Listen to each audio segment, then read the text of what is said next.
శుక్లాంబరధరం విష్ణుం శశివర్ణం చతుర్భుజం ప్రసన్నవదనం ధ్యాయేత్ సర్వవిఘ్నోపశాంతయేత్.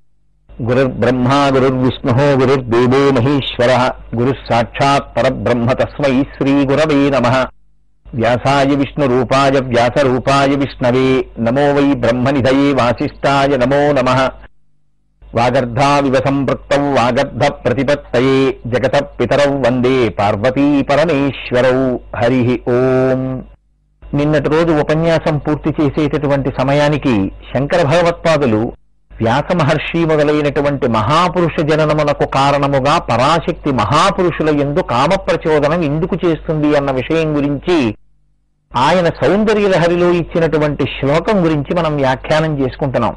అందులో హరిస్వామారాధ్య ప్రణత జన సౌభాగ్య జననీం పురాణారీ భూత్వా పురరపిమపి క్షోభమనయత్ స్మరోపిత్వా నత్వా రతినయన లేహ్యేన వపుషా మునీనామప్యంతః ప్రభవతి మోహాయ జగతాం. అమ్మా, పరమశివుడు కాముణ్ణి తన మూడవ కంటి మంటతో కాల్చేశాడు. ఇప్పుడు లోకంలో కాముడు లేకపోవడం వల్ల ఒక పెద్ద ఉపకారం జరిగింది. కాముని యొక్క బాణములు పడవు కాబట్టి జననములుండవు, జననములుండవు కాబట్టి మరణములుండవు. కాబట్టి ఇప్పుడు మేము ప్రయత్నపూర్వకంగా సాధన చేసి ఈశ్వరుణ్ణి చేరవలసినటువంటి అవసరం లేకుండా పోయింది. కానీ నువ్వేం చేశావు? పరమశివుడు కాల్చేసినటువంటి స్మరుణ్ణి, కాముణ్ణి, మన్మధుణ్ణి మళ్లీ బ్రతికించావు. బ్రతికించి ఊరుకున్నావా? అపారమైనటువంటి బలాన్ని మన్మధుడికిచ్చావు. కంటికి కనపడనటువంటి మన్మధుడు ఎంత శక్తివంతుడయ్యాడంటే ఆఖరికి సంసారములను విడిచిపెట్టి ఎక్కడికో పర్వతాగ్రముల మీదకి వనములలోకి వెళ్లి ఇంద్రియములను నిగ్రహించే ప్రయత్నం చేసి తపస్సు చేసి పరమేశ్వరుని యొక్క పాదముల యందు మనస్సు నిలబెట్టే ప్రయత్నం చేసేటటువంటి ఋషులు కూడా మన్మథ బాణములు ఎక్కడ పడి తమ తపస్సు భగ్నమైపోతుందో అని భయపడిపోతున్నారు. అంత గొప్ప శక్తిని మన్మధుడికి ఇచ్చావమ్మా అన్నారు. ఇప్పుడు అమ్మవారిని స్తోత్రం చేసినట్ట, అమ్మవారిని విమర్శించినట్ట. ఎందుకంత గొప్ప శక్తి అమ్మవారు ఇవ్వడం మన్మధుడికి? అంటే మన్మధుడికి అంత శక్తి ఇవ్వడం అమ్మవారి తప్పు కాదు. అమ్మవారు మన్మధుడికి అంత శక్తిని ఇవ్వడం మనం పుట్టుకతో ఉండేటటువంటి ఒక రుణాన్ని తీర్చుకోవడానికి కారణమవుతుంది. శరీరమునందు మనసునందు ప్రబలినటువంటి కామాన్ని ధర్మంతో ముడివేసినప్పుడు అది సత్సంతాన కారకం అవుతుంది. తన భార్య యందు కామ ప్రచోదనం, తనకి సత్సంతానం కలగడం, తను పితృరుణం నుంచి విముక్తిని పొందుతాడు. అందుకే సచేల స్నానము అని కట్టుకున్న బట్టలతో ఎత్తైన ప్రదేశంలోంచి నీటిలోకి దూకితే మొట్టమొదట కొడుకు పుట్టినప్పుడు ఆ నీటి పాయ ఒక్కసారి అలా పైకి లేచి ఆకాశం వైపుకి చిమ్మబడితే పితృదేవతలు చూసి వీడు కూడా మాలా ఓ కొడుకుని కని పితృరుణం నుంచి విముక్తుడయ్యాడు అని సంతోషిస్తారట. కాబట్టి పితృరుణం నుంచి విముక్తుడవడానికి ఉపకరణంగా పనికొచ్చింది కామం.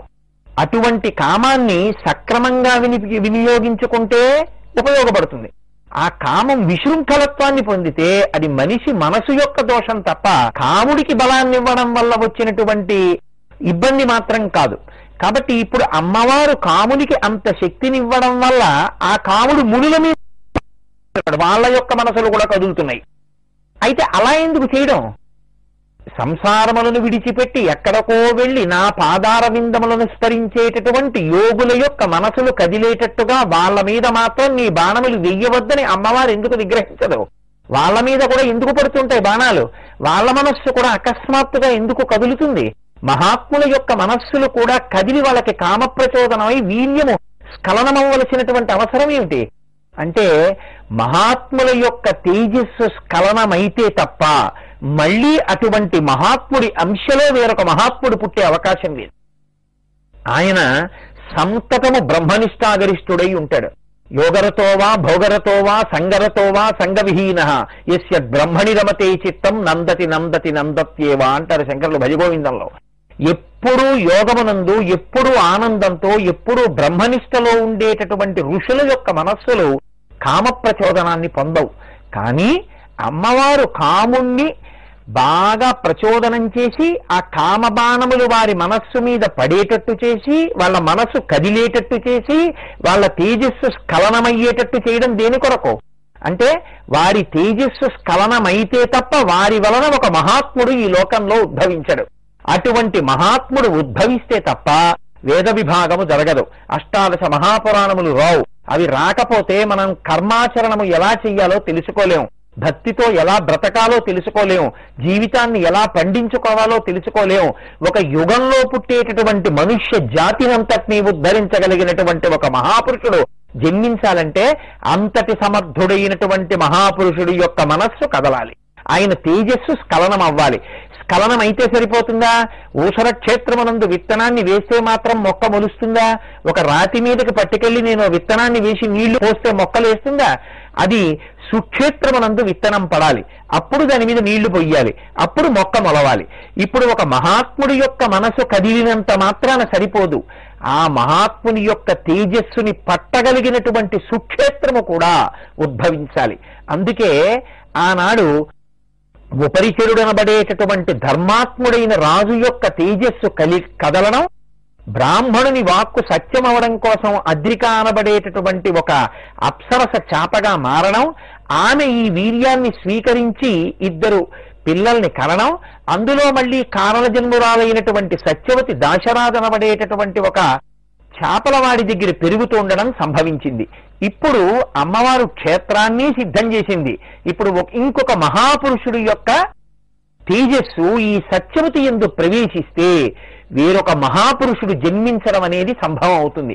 ఇప్పుడు ఏ మహాపురుషుడి తేజస్సు కదిలితే తప్ప వ్యాసుడు ఉద్భవించడు, ఏ మహానుభావుడు పుడితే తప్ప లోకమునకు వేద విభాగము జరగదు, ఏ మహానుభావుడు పుడితే తప్ప అష్టాదశ మహాపురాణములు రావు, ఏ మహానుభావుడు పుడితే తప్ప 4 పురుషార్థముల యొక్క సమన్వయమైన మహాభారత రచన కొనసాగదు, ఏ మహాపురుషుడు ప్రభవిస్తే తప్ప దేవీ భాగవతము లోకమునకు అందదు.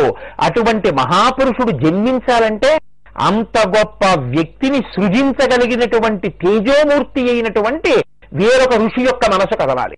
అంత గొప్ప ఋషి ఎవరు? ఆయన మనసు ఎందుకు కదులుతుంది? ఎందుకు కదిలితే వ్యాసుడు పుడతాడు? ఇది చెప్పడం బాహ్యంలో కథ.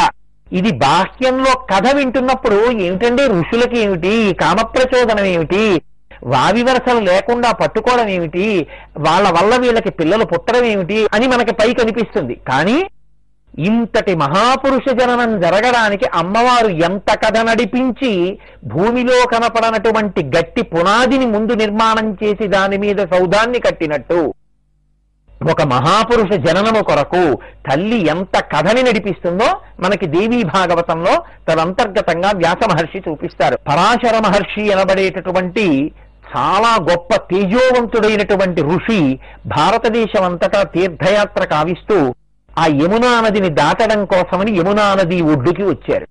వస్తే అదే సమయంలో దాశరాజు అక్కడ ఉన్నటువంటి పడవల మీద అక్కడికి వచ్చిన వారినందరినీ యమునా నదిని దాటించి ఆవలి ఒడ్డుకు తీసుకెడుతుంటాడు. ఆ దాశరాజు ఆ సమయంలో భోజనం చేస్తున్నాడు. మహర్షి వచ్చారు, వచ్చి నన్ను ఈవలి ఒడ్డు నుంచి ఆవలి ఒడ్డుకి దాటించాలి అని అడిగారు. ఆయన అన్నాడు, నేను భోజనం చేసిన తర్వాత దాటిస్తాను అనొచ్చు, కానీ అమ్మవారి యొక్క అనుగ్రహం వేరుగా ఉంది. ఇప్పుడు సత్యవతి పడవని నడిపితే తప్ప వ్యాసజననం జరగదు. ఆ సత్యవతి అసలు చాప కడుపులోంచి పుట్టడం, అద్రిక చాపగా పుడితే తప్ప ఉపరిచరుడు అనబడేటటువంటి రాజు యొక్క తేజస్సుని ఆవిడ పట్టుకుని గొప్ప క్షేత్రాన్ని పుట్టేటట్టుగా అవకాశాన్ని ఇవ్వదు. ఇప్పుడు కారణజన్మురాలైన సత్యవతి యందు పరాశరుని యొక్క తేజస్సు ప్రవేశించాలి.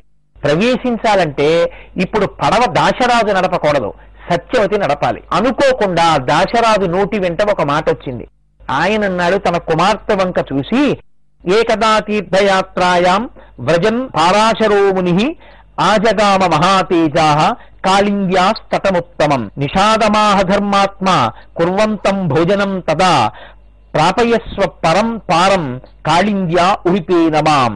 దాశః శ్రుత్వా మునేర్వాక్యం కుర్వాణో భోజనం తటే ఉవాచ తాం సుతాం బాలాం మత్స్యగంధాం మనోరమాం ఉడిపేన మునిం బాలే పరం పారం నయస్వ.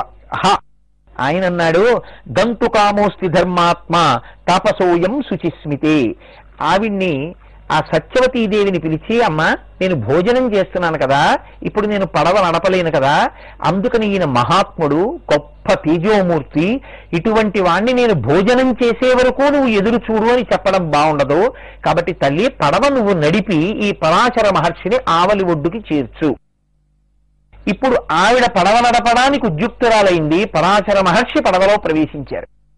ఇక్కడే కథాక్రమాన్ని మీరు చాలా జాగ్రత్తగా పట్టుకోవాల్సి ఉంది. ఇప్పటి వరకు పరాశర మహర్షి యొక్క మనసులో ఏ విధమైన కదలికలు లేవు. ఆయన బ్రహ్మనిష్టాగరిష్ఠుడై ఉన్నాడు. ఇప్పుడు ఆయన మనసు కదిలితే తప్ప, సత్యవతీదేవి యందు ఆయన యొక్క తేజస్సు ప్రవేశిస్తే తప్ప వ్యాస మహర్షి యొక్క జననమునకు అంకురారోపణం జరగదు. కాబట్టి ఇప్పుడు ఆవిడ పడవ నడుపుతోంది. అకస్మాత్తుగా ఆయన మనసులో వికారం కలిగింది. ఆయన మనస్సు ఎందు వికారం కలిగింది అంటే ఆయన మనసు బలహీనమై కాదు, అంతటి మహాపురుషుని యొక్క మనసు కదిలి ఆయన తేజస్సు స్ఖలనమైతే తప్ప వ్యాసుడు పుట్టడు. ఇంతటి మహాత్ముడికే కొడుకుగా పుట్టాలి. అందుకని ఆయన మనసు కదపాలి. కదపాలంటే ఇప్పుడు అలా కదపగలిగినటువంటి మనోవికారమును కల్పించగలిగినటువంటి శక్తి స్వరూపిణి పరాశక్తియే. ఆవిడే మన్మధుని చేత బాణం వేయించింది. కాబట్టి ఆయన అకస్మాత్తుగా పడవలోంచి లేచి సత్యవతి యొక్క చెయ్యి పట్టుకున్నాడు. ఆవిడంది, గంతు కామోస్తి ధర్మాత్మ తపసోయం శుచిస్మితే కులేన శీలేన తథా శ్రుతేన ద్విజోత్తమస్త్వం కిల ధర్మవిచ్చ అనార్యభావం కదమాగతోసి విప్రేంద్రమాం వీక్ష చ మీనగంధాం మదీయే శరీరే ద్విజామోఘ బుద్ధే శుభం కిం సమాలోక్య పాణిం గృహీతుం. ఎంత ఆశ్చర్యకరమైన విషయం! లోకములన్నింటికీ బోధించగలిగినటువంటి పరాశర మహర్షికి ఒక చాపలవాని యొక్క కూతురు బోధ చేస్తోంది. ఆవిడంది, ఏమయ్యా నువ్వు మహర్షివి, ఇంతటి తేజోమూర్తివి, నిరంతరము బ్రహ్మమునందు మనస్సు నిలబెట్టేటటువంటి వాడివి, ఎప్పుడూ ఈశ్వరుడి యందు మనస్సు మగ్నమై ఉన్న కారణం చేత 3 అవస్థలను అధిగమించి ఈయమునందు నిలబడగలిగినటువంటి మహాపురుషుడివి, నీవు ఇంత బేలవై మనసు కదిలి చాపలో పట్టుకుని నది మీద ప్రయాణం చేసేటటువంటి పడవలో బాటసారుల్ని ఈవలి ఒడ్డు నుంచి ఆవలి ఒడ్డుకి తీసుకెళ్లేటటువంటి వృత్తి చేసుకునేటటువంటి నన్ను చూడగానే మోహించి నా చెయ్యి పట్టుకున్నావు. ఎంత ఆశ్చర్యకరమైన విషయం! పైగా నాకు మత్స్యగంధ అని పేరు. నేను ఎక్కడ నిలబడతానో అక్కడి నుంచి యోజనం దూరం చేపల కంపు వస్తూ ఉంటుంది. ఇంత కంపుతో ఉండి మలమూత్ర వికారమైనటువంటి ఈ శరీరము మీద నీకింత వ్యామోహం కలిగి నా చెయ్యి నువ్వు పట్టుకోవడం, నీ ఎందు కామ వికారం కలగడం నాకు చాలా ఆశ్చర్యకరంగా ఉందయా అంది. అంటే ఆయన అన్నాడు, ఇప్పుడు ఈ మాటలన్నీ ఎందుకు బేల, నాకు నీ ఎందు కామ ప్రచోదనమైంది అన్నాడు. ఆవిడంది సత్యవతీదేవి, కృతా యోజనగంధాతు సురూపాచవరానన మృగనాభి సుగంధాం తాం కాంతాం జన మనోహరాం జగ్రాహ దక్షిణే పాణే మునిర్మన్మథ పీడిత పశుధర్మోనమే ప్రీతిం జనయత్యతి దారుణ ప్రతీక్షస్వ మునిశ్రేష్ట యావద్భవతి యామిని రాత్రం వివాయ ఉద్దిష్టో దివా న మనుజస్య హి దివాసంగే మహాన్ దోష పశ్యంతి కిల మానవాహ. ఆయన అన్నాడు, నీ శరీరములోంచి చేపల కంపు వస్తుందని కదా నువ్వు భయపడుతున్నావు, అటువంటి శరీరాన్ని నేను ఎలా ముట్టుకుంటానని కదా అంటున్నావు. నా తపశ్శక్తితో నీకు వరమిస్తున్నాను. ఇవాల్టి నుంచి నీ శరీరంలోంచి చేపల వాసన రాదు. నువ్వు నిలబడితే యోజనం దూరం వరకు నీ శరీరంలోంచి కస్తూరి వాసనలు వస్తుంటాయి. కాబట్టి ఇప్పటి వరకు నువ్వు మత్స్యగంధ, ఇప్పటి నుంచి నువ్వు యోజన గంధ, అంత గొప్ప సువాసనలతో కూడినటువంటి శరీరంతో ఉంటావు. ఇప్పుడు నీకు అభ్యంతరం ఏమిటి? నిన్ను నేను స్వీకరించి నీతో క్రీడిస్తానన్నాడు. ఆవిడంది, నీహారం కల్పయామాస శీఘ్రం పుణ్యబలేన వై నీహారీచ సముత్పన్నే తటేతి తమసాయుతే. ఆవిడ ఒక ఆశ్చర్యకరంగా ఆవిడ ఒక ధర్మాన్ని బోధ చేసింది. పశుధర్మోనమే ప్రీతిం జనయత్యతి దారుణ ప్రతీక్షస్వ మునిశ్రేష్ట యావద్భవతి యామిని రాత్రవ్యయాయ ఉద్దిష్టో దివాన మనుజస్య హి దివాసంగే మహాన్ దోష పశ్యంతి కిల మానవాహ. పగటివేళ సూర్యబింబం ఉదయించి అస్తమించేంత పర్యంతం సంభోగ ప్రక్రియ కేవలం పశువులకే తప్ప మనుష్యులకు లేదు. రాత్రివేళ మాత్రమే మనుష్యులకు కామప్రచోదనమై స్త్రీ సంగ సుఖమును కోరుకోవాలి అని మనకి వేదం బోధ చేస్తోంది. అంత వేదం చదువుకుని ఇన్ని 100 మంది శిష్యులకి బోధ చేసిన పరాశర మహర్షివైన నువ్వు పగటివేళ నాతో సంగమాన్ని కోరడం ఏమిటయా అంది. ఎంత ఆశ్చర్యమో చూడండి. మహర్షి అన్నారు, ఇప్పుడు పగటివేళ అని కదా నీ అభ్యంతరం, కాబట్టి నేను మంచు తెరలు సృష్టిస్తున్నానన్నాడు. అంటే అంత బలీయమైనటువంటి కామము ఆయన ఎందుకు కలిగింది? ఎందుకని? ఒకసారి కాని ఆయన ఆవలి ఒడ్డుకి వెళ్ళి తిరిగి వెళ్ళిపోయాడో ఇక మళ్ళీ ఆ మహర్షి యొక్క మనస్సు ఎందు కామం ప్రచోదనం కాదు.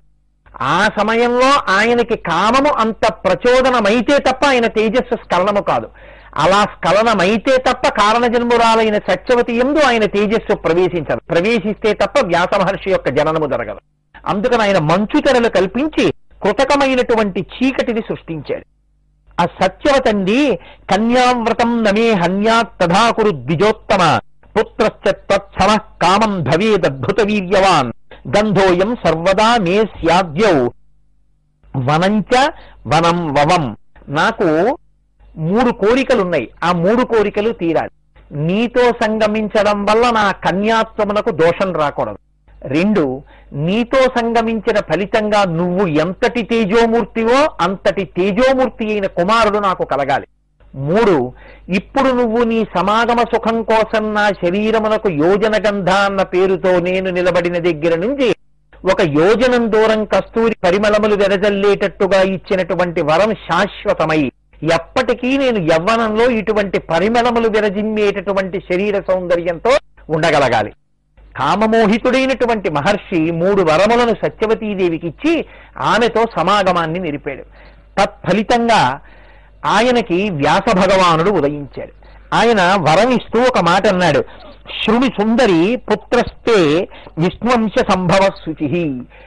వ్యాసో నారాయణ స్వయం సాక్షాత్ శ్రీ మహావిష్ణువు యొక్క అంశలో లోకోద్ధారకుడైనటువంటి మహాపురుషుడొకడు నీ కడుపున పుట్టబోతున్నాడు. కారణే నాహం జాత కామయుతుర్స్త్వయి కదాపి చన సమ్మోహో భూతపూర్వో వరానని దృష్ట్వా చాప్ సరసాం రూపం సదాహం ధైర్యమావహం దైవయోగీన వీక్ష్యత్వాం కామస్య వశగోభవం తత్కించిత్ కారణం విద్ధి దైవం హి దురతిక్రమం. ఆయన ఒక ఆశ్చర్యకరమైన రహస్యమైన విషయాన్ని ఇప్పుడు ప్రకటనం చేస్తున్నాడు.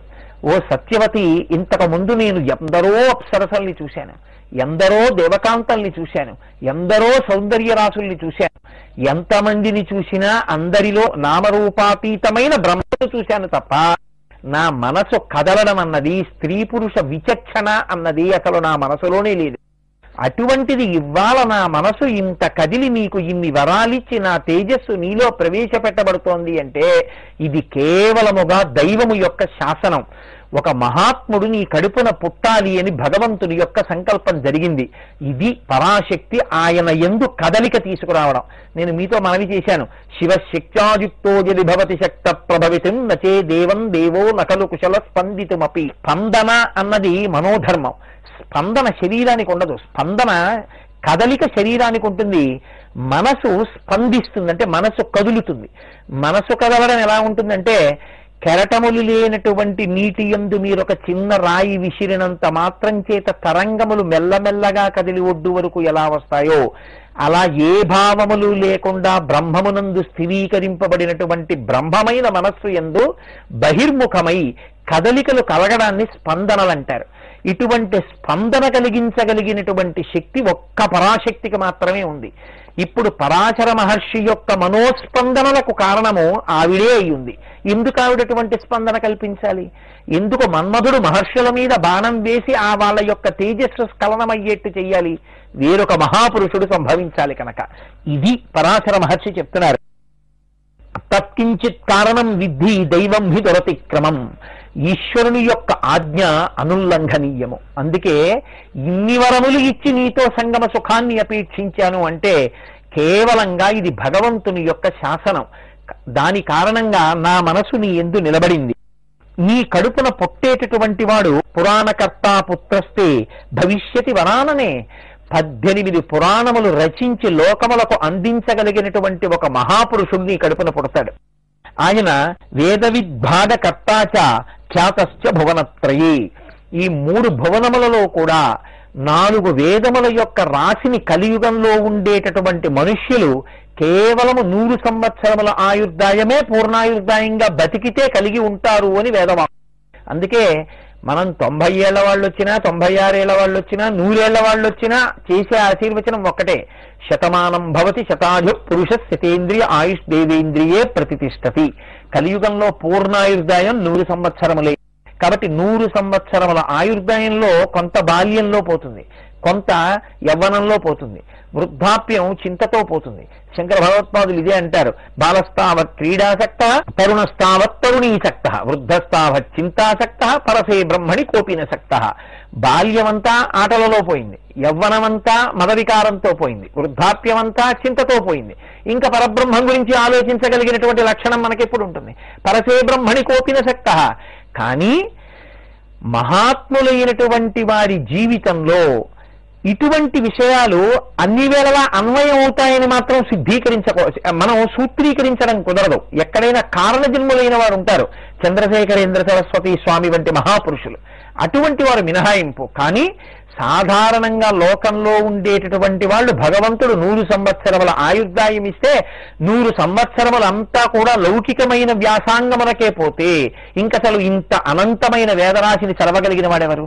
కాబట్టి 100 సంవత్సరముల ఆయుర్దాయంలో తాను చదవడానికి వీలైన రీతిలో వేదాన్ని విభాగం చేసి కొంతమందికి కొన్ని రీతులలో ఆ వేదాన్ని అందించగలిగినటువంటి సమర్థుడైన వ్యక్తి పుట్టుక చేత పుడుతూనే పరమ వైరాగ్యంతో తపస్సు వైపుకు వెళ్ళిపోగలిగినటువంటి వాడు, వేదములు స్వయంగా భాషించిన వాడు, వేద విభాగము చెయ్యగలిగిన వాడు, అష్టాదశ పురాణ కర్త పుట్టాలంటే ఒక్క పరాశర మహర్షి వంటి మహాపురుషుని యొక్క తేజస్సు వలన మాత్రమే అది సంభవం అవుతుంది. కాబట్టి పురాణకర్త అయినటువంటి వ్యాసుడు పుడతాడు, వేదములను విభాగం చేస్తాడు, 3 లోకములలో ఖ్యాతి పొందుతాడు. అటువంటి కొడుకుని కడుపున పుట్టబోతున్నాడు అని వరం ఇచ్చారు. ఈ వరాన్ని పొందింది, ఎంతో సంతోషాన్ని పొందింది. ఆవిడికి అక్కడే సద్యోగర్భము అంటారు. సద్యోగర్భము అంటే అప్పుడే అక్కడే వెంటనే ఉత్తర క్షణంలో సద్య ఫలితంగా ఒక కుమారుడు జన్మించాడు. గచ్చమాతర్యథాకామం గచ్చంయః మతపరం. ఆయన అన్నాడు, అమ్మా తపకర్తుం మహాభాగే దర్శయిష్యామి వైస్మృతః మాతర్యదా భవేత్ కార్యం తవ కించిదనుత్తమం. అమ్మా నేను బయలుదేరిపోతున్నాను, నేను ఇక్కడి నుంచి వెళ్ళిపోతాను, నేను కేవలం తపస్సు చేయడానికి పుట్టాను, నేను గృహస్థాశ్రమ స్వీకారమును చెయ్యను, పూర్ణమైన వైరాగ్యం ఉన్నవాణ్ణి. కాబట్టి తల్లి నువ్వు నన్ను ఒక ద్వీపంలో కని విడిచిపెట్టావు కనుక నాకు ద్వైపాయనుడు అని పేరు, సత్యవతీసుతుడు అని పేరొస్తుంది. అమ్మా నేను పుట్టినటువంటి ప్రయోజనం వేరు, అందుకొరకు పుట్టినవాణ్ణి. కాబట్టి పుడుతూనే ఆయన ఏడ్చినవాడు కాదు, పుడుతూనే అమ్మ కావాలని కోరుకున్నవాడు కాదు. అమ్మ పక్కన కనపడకపోతే అందరూ ఏడిస్తే, అయ్యయ్యో అమ్మ నేను నీతో ఉండేవాణ్ణి కానమ్మా, నేను తపస్సు కోసం పుట్టాను, వైరాగ్యం కోసం పుట్టాను, కాబట్టి అమ్మా నేను దూరంగా వెళ్ళిపోతున్నాను, తపస్సుకి వెళ్ళిపోతున్నాను అని తల్లితో చెప్పి కారణజన్ముడైనటువంటి వ్యాసుడు ద్వైపాయనుడై ఆయన తపస్సు చేయడానికి బయలుదేరాడు. బయలుదేరుతూ ఆయన ఒక వరం ఇచ్చాడు తల్లికి, అమ్మా నువ్వు ఎప్పుడు స్మరిస్తే అప్పుడు నేను నీ దగ్గరికి వస్తానన్నాడు.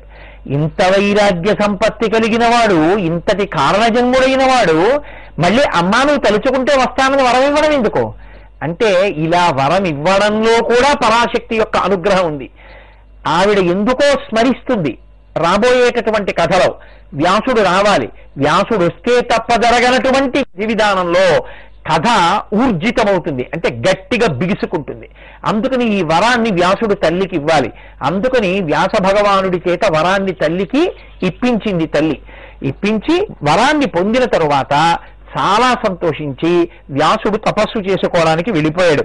ఆయనే శిష్యనధ్యాపయామాస వేదా స్మృత్యా విభాగశః సుమంతుం జైమినిం పైలిం వైశంపాయనమేవ చ అచితం దేవలం చైవ శుకం చైవ స్వమాత్మజం సూత ఏతచ్చ కదితం సర్వం కారణం మునిసత్తమా. ఆ వ్యాస మహర్షి వేద విభాగం చేసి సుమంతుడు, జైమిని, పైలుడు, వైశంపాయనుడు, సూతుడు, ఆ తర్వాత శుకుడు మొదలైన వారికి వేదములను పురాణములను చెప్పి లోకములకు అంతింటికి కూడా ఇవి అందేటట్టుగా చేసిన మహాపురుషుడు. ఈ విధంగా వ్యాసోత్పత్తిని మనకి మహర్షి అయిన వ్యాసుడు దేవీ భాగవతంలో అందించాడు. సర్వం శ్రీ ఉమామహేశ్వరం చతుర్భుజం ప్రసన్నవదనం ధ్యాయేత్ సర్వవిఘ్నోపశాంతయేత్. గురుర్బ్రహ్మ గురుర్విష్ణుః గురుర్దేవో మహేశ్వరః గురుః సాక్షాత్ పరబ్రహ్మ తస్మై శ్రీ గురవే నమః. వ్యాసాయ విష్ణురూపాయ వ్యాసరూపాయ విష్ణవే నమో వై బ్రహ్మనిధయే వాసిష్ఠాయ నమో నమః. వాగర్ధావివ సంపృక్తం వాగర్ధ ప్రతిపత్తయే జగతః పితరౌ వందే పార్వతీ పరమేశ్వరౌ. నిన్నటి రోజు మనం వ్యాస భగవానుని యొక్క జననమును గురించి విచారణ చేశాం. అంతటి మహాపురుషుడు సత్యవతీసుతుడుగా ఆవిర్భవించాడు. అందుకే మనకి పెద్దవాళ్ళు ఎప్పుడూ ఒక మాట చెప్తూ ఉంటారు, మహాత్ముల యొక్క జననమును విచారణ చెయ్యవద్దు అంటారు. ఎందుకంటే ఇంత లోతుగా నువ్వు తెలుసుకోగలుగుతావో తెలుసుకోలేకపోతావో నీకు తెలియకపోయినా ఆ మహాత్ముని యొక్క జననము వలన నీవు ప్రయోజనాన్ని పొందావు, సంతోషించు. తప్ప ఆయన జననమును గురించి విచారణ చేసి లేనిపోని పాపాన్ని మూటకట్టుకోకు. లోకోపకారము కొరకు తల్లి యొక్క అనుగ్రహంగా జన్మించిన వారు అని చెప్తుంది. శ్రీరామాయణంలో మహర్షి ఓ మాట అంటారు, కౌసల్యాలోక భర్తారం శిశువీయం మనస్విని తం మమార్థం సుఖం పృచ్ఛా శిరసాచ అభివాదయ అంటారు. సీతమ్మ తల్లి సుందరకాండ మాట్లాడుతూ లోకంలో తల్లులందరూ వాళ్ళని ఉద్ధరించడానికి ఒక బిడ్డడు కావాలని కోరుకుంటారు. నన్ను మా ఆయన్ని ఉద్ధరించడానికి ఓ మంచి కొడుకు పుట్టాలి అని కోరుకోవడం లోకంలో సహజంగా ఉండేటటువంటి లక్షణం. కానీ లోకాన్ని ఉద్ధరించేటటువంటి కొడుకు నా కడుపున పుట్టాలి అని కోరుకుని దాని కొరకు త్రికరణ శుద్ధిగా నిలబడగలిగినటువంటి తల్లులు అరుదుగా ఉంటారు. మా అత్తగారు కౌసల్య అంత గొప్ప వ్రతములు నోములు చేసి కడుపార కందిన భర్త రామచంద్రమూర్తిని, అటువంటి మహాపురుషుణ్ణి కన్న తల్లి అయిన కౌసల్యకి నమస్కారములు చెప్పు అంటుంది హనుమతో సీతమ్మ తల్లి సుందరకాండలో. తానే కారణజన్ముడై వేద విభాగం చేసి అష్టాదశ మహాపురాణములకు కర్తయ్యి మహాభారతములకు కర్తయ్యి లోకమునకు వీటిని అందించినప్పటికీ తాను ఉపశాంతి పొందక మహానుభావుడైనటువంటి వ్యాసుడు సాక్షాత్ జ్ఞానస్వరూపమైనటువంటి భాగవతాన్ని దేవీ భాగవతాన్ని చెప్పగలిగినటువంటి పూర్ణ వైరాగ్యం ఉన్నటువంటి ఒక కుమారుడు తన కడుపున పుట్టాలనేటటువంటి సంకల్పంతో ఆ కొడుకు వల్ల లోకానికి ఉపకారం జరగాలి అనేటటువంటి తాపత్రయంతో ఒకానొక నాడు లోపల స్థిరమైన సంకల్పం చేసి కైలాస పర్వతానికి చేరి ఆ మేరు పర్వతం మీద కూర్చుని అక్కడ పార్వతీ పరమేశ్వరుల గురించి తపస్సు మొదలుపెట్టాడు. నేను మీతో మనవి చేశాను, భగవంతుని యొక్క అనుగ్రహం, భగవతి యొక్క అనుగ్రహం, పరాశక్తి యొక్క అనుగ్రహం లేకుండా మహాపురుష జననం అనేటటువంటిది సంభవం కాదు. కాబట్టి ఇప్పుడు మళ్ళీ వ్యాసుడికి ఒక మహాపురుషుడు కలగాలన్నా ఆ ఈశ్వరుని యొక్క అనుగ్రహం ఉండాలి.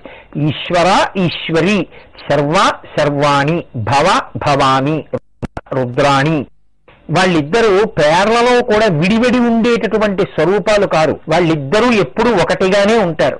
కారు యొక్క హార్స్ పవరు, పువ్వు యొక్క వాసన, రత్నము యొక్క కాంతి, సూర్యుని యొక్క ప్రభ, చంద్రుని యొక్క వెన్నెల, ఇవి ఒకదాన్ని ఒకటి ఎలా ఆశ్రయించి ఉంటాయో అలా ఎప్పుడూ కలిసే ఉంటారు పార్వతీ పరమేశ్వరులు. ఈ ప్రకృతి పురుష స్వరూపం కలిసి ఉండడం గురించే సీతమ్మ రామాయణంలో మాట అంటుంది, శక్త్యా లోభయితున్నాహం ఐశ్వర్యేన ధనేనవా అనన్యే రాఘవేనాహం భాస్కరేణ ప్రభాయధ అంటుంది.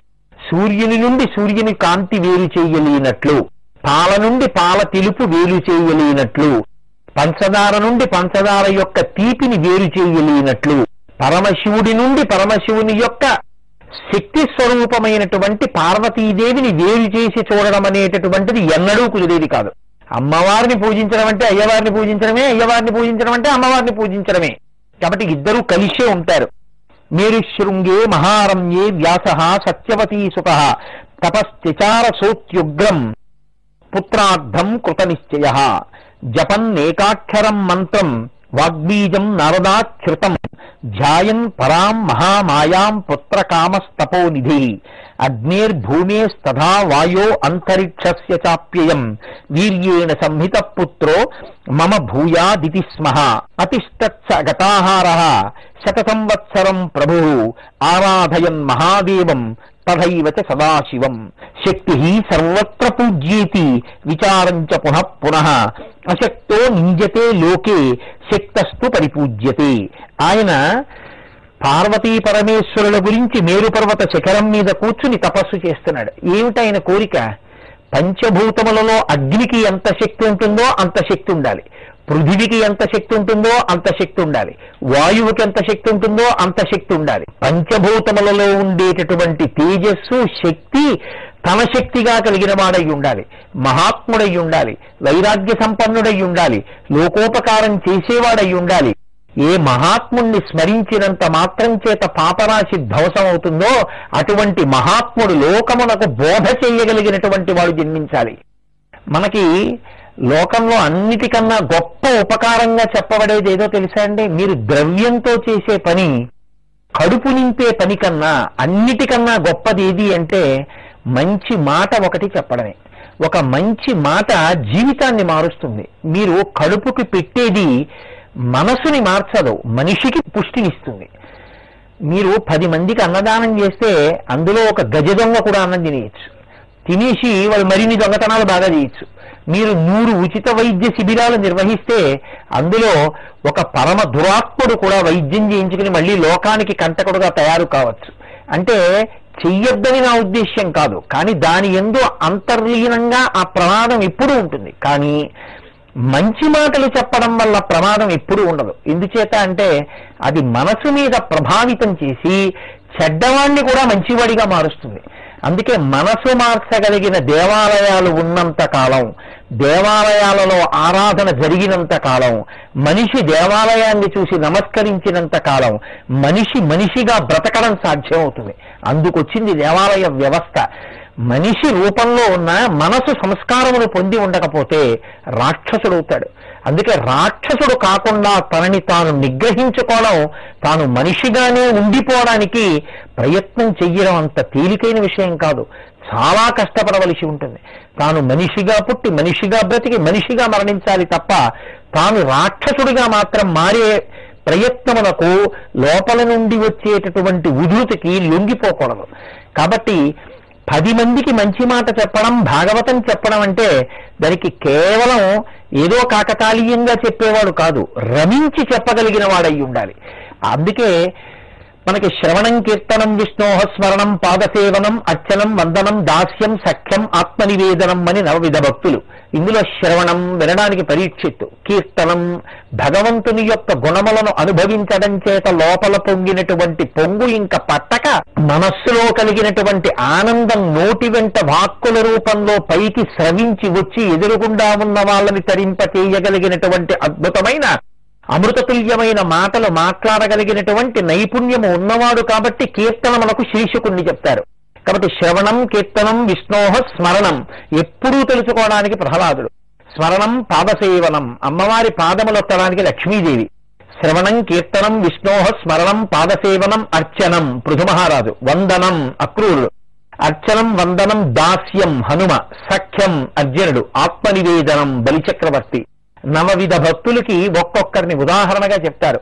అందులో ఈశ్వరుని యొక్క గుణస్తవం చెయ్యడం, పరవశించిన గుండెతో భగవంతుడి గురించి చెప్పగలిగినటువంటి సహృదయం ఉన్నవాడు శుకబ్రహ్మ. అటువంటి మహాపురుషుడు నా కడుపున పుట్టాలి అని కోరినవాడై మేరుశృంగం మీద కూర్చుని ఆ పార్వతీ పరమేశ్వరుల గురించి వాగ్బీజ మంత్రమును నిరంతరము జపిస్తూ 100 సంవత్సరముల పాటు తపస్సు చేశాడు మహానుభావుడైనటువంటి వ్యాసుడు. ఆయన తపస్సు చేసినప్పుడు ఆయన యొక్క తేజస్సు లోకాన్నంతటినీ కప్పేస్తుంటే చూసినటువంటి ఇంద్రుడు భయపడ్డాడు. నా పదవిని కోరుకుంటున్నాడా ఏమని. పరమేశ్వరుడు అన్నాడు, ఆయన లోకోపకారం చెయ్యగలిగినటువంటి సత్పురుషుని యొక్క జననమును కోరుతున్నవాడు. అటువంటి వాడు ఎక్కడుంటాడు? నీ ఇంద్ర పదవిని కోరుతున్నవాడు కాదు. కాబట్టి నేను వెళ్ళి వరం ఇస్తానన్నాడు. గత్వా ఋషి సమీపం తుత మువాచ జగద్గురు ఉత్తిష్టవాసవీ పుత్ర పుత్రస్తే భవితా శుభ. ఇందులో మహర్షి ఒక చమత్కారమైన మాట వేశారు. గత్వా ఋషి సమీపం తుత మువాచ జగద్గురు. జగద్గురు ఋషి దగ్గరికి వెళ్ళి వరం ఇచ్చారు అన్నారు. ఎవరా జగద్గురు? శంకరుడే జగద్గురువు. శంకరుడు జగద్గురువుగా ఏ రూపంలో నిలబడ్డాడు? దక్షిణామూర్తి రూపంలో సనక సనందనాది మహర్షులకి కేవలంగా ఈ తత్వముద్ర పట్టి తత్వముద్ర చేత మౌన వ్యాఖ్య ప్రకటిత పరబ్రహ్మతత్వం యువానం వర్షిష్టాంతే వసదృషిగణైరమృతం బ్రహ్మనిష్టై ఆచార్యేంద్రం కరకలిత చిన్ముద్రమానంద రూపం స్వాత్మారామం ముదితవదనం దక్షిణామూర్తి మీడేని కేవలం చిన్ముద్ర పట్టి మౌనంతో తనని ఆశ్రయించినటువంటి శిష్యులకు జ్ఞానబోధ చేసినటువంటి సదాశివుడు ఆ దక్షిణామూర్తి. ఆయనే లోకమునకు మొదటి జగద్గురువు. అందుకే సదాశివ సమారంభాం శంకరాచార్య మధ్యమాం అస్మదాచార్య పర్యంతాం వందే గురు పరంపరాం అని పిలుస్తూ ఉంటాం. కాబట్టి ఇప్పుడు జగద్గురువైనటువంటి పరమేశ్వరుడు ఆ ఋషి సమీపానికి వెళ్ళి ఆ సత్యవతీ పుత్రుడైనటువంటి వ్యాసుణ్ణి పైకి లెమ్మని ఆనాడు వరం ఇచ్చారు. ఏమని? సర్వతేజోమయో జ్ఞాని కీర్తికర్త తవానఘ అఖిలస్య జనస్యాత్ర వల్లభస్తే సుత సదా. నీకు లోకమంతటి చేత కీర్తింపబడేటటువంటి వాడు, లోకోపకారము చెయ్యగలిగినటువంటి వాడు, మహాజ్ఞాని, పాపము లేనివాడు, అటువంటి కుమారుడు నీకు కలుగుతాడు. భవిష్యతి గుణై పూర్ణ సాత్వికై సత్యవిక్రమ తదాకర్ణ్యవచ లక్ష్యం కృష్ణద్వైపాయనస్తదా శూలపాణిం నమస్కృత్య జగాశ్రమాత్మన సగత్వాశ్రమమేవాశు బహువర్షశ్రమాతుర. అనేక సంవత్సరముల పాటు తపస్సు చేసి బలగిపోయినటువంటి వ్యాసుడు పరమశివుడు ఇచ్చినటువంటి వరం చేత చాలా సంతోషాన్ని పొందినటువంటి మనస్సు కలవాడై తిరిగి తన ఆశ్రమానికి చేరుకున్నాడు. కానీ ఆయన మనసులో ఒక చింతన చేస్తున్నాడు. పరమశివుడు నాకు వరం ఇచ్చాడు, నీకొక గొప్ప కుమారుడు కలుగుతాడు అన్నాడు. నాకొక గొప్ప కుమారుడు కలగాలి అంటే నా తేజస్సుని భరించగలిగినటువంటి స్త్రీ దొరకాలి. ఆమెని నేను భార్యగా స్వీకరించాలి. ఆమెని నేను భార్యగా స్వీకరిస్తే కేవలం కుమార జననమే కాదు, దానితో పాటుగా ఆ స్త్రీ నేను స్వేచ్ఛగా భగవంతుని యందు మనస్సు పెట్టగలిగినటువంటి పొంది ఉన్నటువంటి స్థితికి వైక్లభ్యములు కల్పిస్తుంది. ఎందుకంటే భార్య అనబడేటటువంటి ఆ స్త్రీ స్వరూపం పురుషుణ్ణి బంధనంలో పడేస్తుంది కదా. కాబట్టి ఇప్పుడు ఆయన ఆలోచిస్తున్నాడు, తరుణీ రూపసంపన్న కులోత్పన్న పతివ్రత కథం కరోమి కాంతాంచ పాదయోః శృంఖల సమాం. మనిషి యొక్క పాదములకు వేసినటువంటి బంధనం ఎటువంటిదో ముందుకి కదలకుండా నేను భగవంతుని యొక్క పథంలో ప్రస్థానం చెయ్యాలనుకుంటున్నటువంటి వాడికి స్త్రీని మళ్ళీ ఒక కుమార సంభవము కొరకు, పుత్రుడు కలుగుట కొరకు భార్యగా స్వీకరించడం నేను ఉన్నత పదాన్ని పొందడానికి అభ్యంతరకరంగా ఉంటుందేమో అని మనసులో బాధపడుతున్నాడు. కొడుకు పుట్టాలి, కానీ ఎలా? పక్కన భార్య లేకుండా పుట్టదుగా. మరి భార్యని స్వీకరిస్తే నా ఆధ్యాత్మిక ప్రగతి కుంటుపడుతుంది కదా. వ్యాసుడంతటి వాడు సంసారమును త్రోసిరాదని, స్త్రీ పట్ల ఏపాటి మమకారము లేనివాడై కేవలము బ్రహ్మమునందు మాత్రమే మనసు నిలిపినటువంటి వాడై, వివాహమును కోరని వాడై, భార్య పక్కన ఉండడం కూడా హర్షించలేని వాడై, కానీ లోకోపకారం చేసేటటువంటి కొడుకుని మాత్రం పొందాలన్న తాపత్రయంతో ఆలోచన చేస్తున్నాడు. ఈయన భయపడుతున్నాడు, కానీ ఇటువంటి మహానుభావుడికి అటువంటి మహానుభావుడు కొడుకుగా పుట్టాలంటే ఈయన మనసును ఎలా కదపాలో అమ్మవారికి తెలీదా? నేను ఇదే మీతో మనవి చేసింది. కాముణ్ణి ప్రచోదనం చేసి మహర్షి యొక్క మనసు కదిపి మహర్షి యొక్క తేజస్సు స్ఖలనమయ్యేటట్టు చేసి మళ్ళీ అద్భుతమైనటువంటి ఇంకొక కుమారులు కలిగేటట్టు అమ్మవారు చెయ్యగలరు. వ్యాసజననం విషయంలో పరాశర మహర్షి యొక్క తేజస్సుని వహించగలిగినటువంటి సుక్షేత్రంగా సత్యవతీదేవి జననాన్ని కూడా అమ్మవారు నిర్ణయం చేసింది. కానీ శుకబ్రహ్మ జన్మించాలంటే అసలు వ్యాసుని యొక్క తేజస్సుని భరించగలిగినటువంటి సుక్షేత్రము లేనే లేదు. అందుకే అమ్మవారు ఒక చమత్కారం చేసింది. భార్య పక్కన లేకుండా నాకు కొడుకు కావాలని కదా వ్యాసుడు పడుతున్నటువంటి బాధ, అలాగే అనుగ్రహించాలనుకుంది. అందుకే కారణజన్ములైన వారు కారణజన్ములుగానే జన్మిస్తారు. చూడండి ఎంత ఆశ్చర్యం జరిగిందంటే, ఏవం చింతయతస్తస్య ఘృతాచీ దివ్యరూపిణి ప్రాప్తా దృష్టి పదం తత్ర సమీపే గగనస్థిత తాం దృష్ట్వా చపలా పాంగీం సమీపస్థాం వరాప్సరాం. అదే సమయంలో ఘృతాచి అటుగా వెడుతూ ఆకాశంలో నిలబడి వ్యాసుడి వంక చూసింది. వ్యాసుడు ఒక్కసారి కన్నెత్తి ఆకాశంలో నిలబడినటువంటి ఘృతాచి వంక చూశాడు. ఘృతాచి వంక చూసినదే తడవగా వ్యాసుని యొక్క మనసు కదిలింది. వ్యాసుని యొక్క మనసు కదిలినదే తడవగా ఆయన చూపులలో మార్పు వచ్చింది. వ్యాసుని యొక్క కంటిలో వ్యాసుని యొక్క చూపులో మార్పు వచ్చినదే తడవగా ఘృతాచి భయపడింది. ఎన్ని కదలికలు వచ్చాయో చూడండి. భయపడ్డం ఎందుకు అంటే, ఇంత తపోనిష్టాగరిష్ఠుడమైనటువంటి నా మనసు కదపడానికి నువ్వు అప్సరసవి నా ఎదురుగుండా వచ్చి నిలబడ్డావా అని మళ్ళీ వెంటనే స్వస్థతని కాని పొందాడో, నా మనసుని పంకిలం చేయడానికి ఎదురుగుండా వచ్చి నిలబడినదానా అని శాపవాక్కు విడిచిపెడతాడు. రంభయందు విశ్వామిత్ర మహర్షి విడిచిపెట్లా. శైలీ స్థాస్యతి దుర్భగే అన్నాడు ఆయన. నువ్వు శిలవైపోదువుగాక అన్నాడు. అలా మళ్ళీ ఈయన కూడా ఎక్కడ శాపవాక్కు విడిచిపెడతాడో అని భయపడినటువంటి ఘృతాచి తొందరగా ఆకాశ మార్గంలో అక్కడి నుంచి ఎగిరిపోవాలి అంటే ఇప్పటి వరకు తాను ఘృతాచిగా ఉన్నది అసలు ఘృతాచిగా అక్కడ నిలబడడానికి కూడా భయపడిపోయింది. మహర్షులు తమ తేజస్సును నిలబెట్టుకోవడానికి, మహర్షులు నిరంతరము భగవంతుని యందు మనస్సు ఉంచుకోవడానికి అంత భయపడుతుంటారు, అంత సాధన చేస్తూ ఉంటారు. కాబట్టి అటువంటి వ్యాస భగవానుడి యొక్క ఎదురుగా నిలబడడం ఇష్టం లేనటువంటి ఘృతాచి ఆకాశంలో ఒక్కసారి తొందరగా వెళ్ళిపోవడం కోసం ఒక చిలుక రూపాన్ని పొందింది. సాకృధా శుకీ రూపం నిర్గతా భయవిహ్వల కృష్ణస్తు విస్మయం ప్రాప్తో విహంగించ విలోకయం కామస్తు దేహే వ్యాసస్య దర్శనా దేవసంగతః మనోతి విస్మితం జాతం సర్వగాత్రేషు విస్మితః సతు ధైర్యేణ మహతా నిగృహ్ణన్ మానసం మునిః నవకాశ నియంతుంచ సవ్యాస ప్రసృత మనః బహుశో గృహ్యమానంచ ఘృతాచ్యా మోహితం మనః భవిత్వాన్నైవ విధృతం వ్యాస్యామివ తేజసః. ఎంత ఆశ్చర్యకరమైన సందర్భం అంటే ఆకాశంలో ఉన్న ఘృతాచి ఎదురుగుండా వ్యాస మహర్షి తనని చూడడం వల్ల కోపగిస్తాడేమో, ఆయన కన్నులలో మార్పు వచ్చిందని, ఆయన మనసు కామమోహితమవుతోందని తెలుసుకుని తన మనస్సుకి తాను సాక్షిగా నిలబడగలిగినటువంటి ప్రజ్ఞ కలిగిన వ్యాసుడు మళ్లీ స్వస్థతను పొంది తనని శపిస్తాడని భయపడి చిలుక రూపాన్ని పొంది తొందరగా ఎగిరి వెళ్ళిపోతోంది.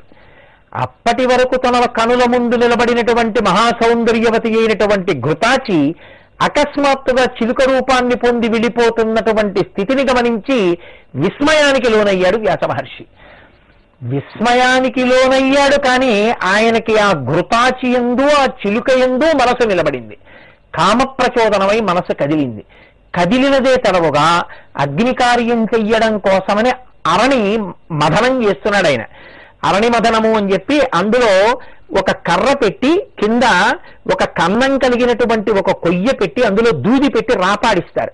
అందులోంచి ఘర్షణ వలన పుట్టినటువంటి అగ్నిహోత్రాన్ని ఎండుకట్టెల మధ్య పెట్టి వీల్చి అగ్నిహోత్రాన్ని పైకొచ్చేటట్టు చేసి హోమకార్యం చేస్తారు తప్ప లౌకిక అగ్నితో వెలిగించకూడదు. కాబట్టి ఇప్పుడు అరణి మంధనం చేస్తున్నటువంటి వ్యాసుడు కింద ఆ అరణిని చేతులతో పట్టుకుని తాటితో తిప్పుతున్నాడు. పైకి ఇలా కళ్ళెత్తి ఆకాశంలో ఉన్నటువంటి ఘృతాచి వంక చూశాడు. ఘృతాచి యందు మనసు నిలబడి ఆయనకి కామ ప్రచోదనమై మనసు కదలగానే భార్య ఉండకూడదని కదా కోరాడు. కాబట్టి ఉత్తర క్షణంలో ఆయన వీర్యము స్ఖలనమై ఆ స్ఖలనమైనటువంటి వీర్యము ఆ కింద ఉన్నటువంటి అరణి యందు పడింది.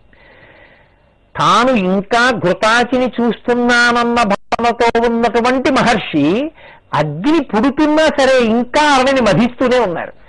ఒక చిలుక రూపంలో ఘృతాచి వెళ్ళిపోతున్నప్పుడు ఆ శుకము వంక విస్మయంతో చూస్తుండగా అరణిలో పడినటువంటి తన తేజస్సుని తానే మధించడం వల్ల అరణిలోంచి చిలుక ముఖంతో ఒక మహాత్ముడైనటువంటి వాడు జన్మించాడు.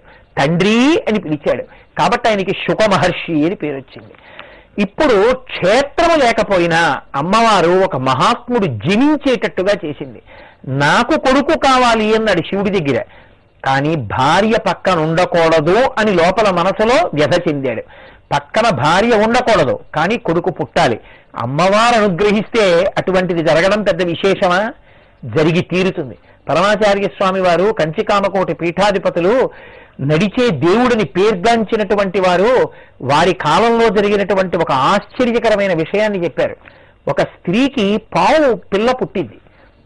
ఆవిడ పిల్లని తీసుకుని బయటికి రావడానికి భయపడేది, కానీ ఆ పాము ఎప్పుడు ఆవిడ ఒళ్ళో పడుకునేది.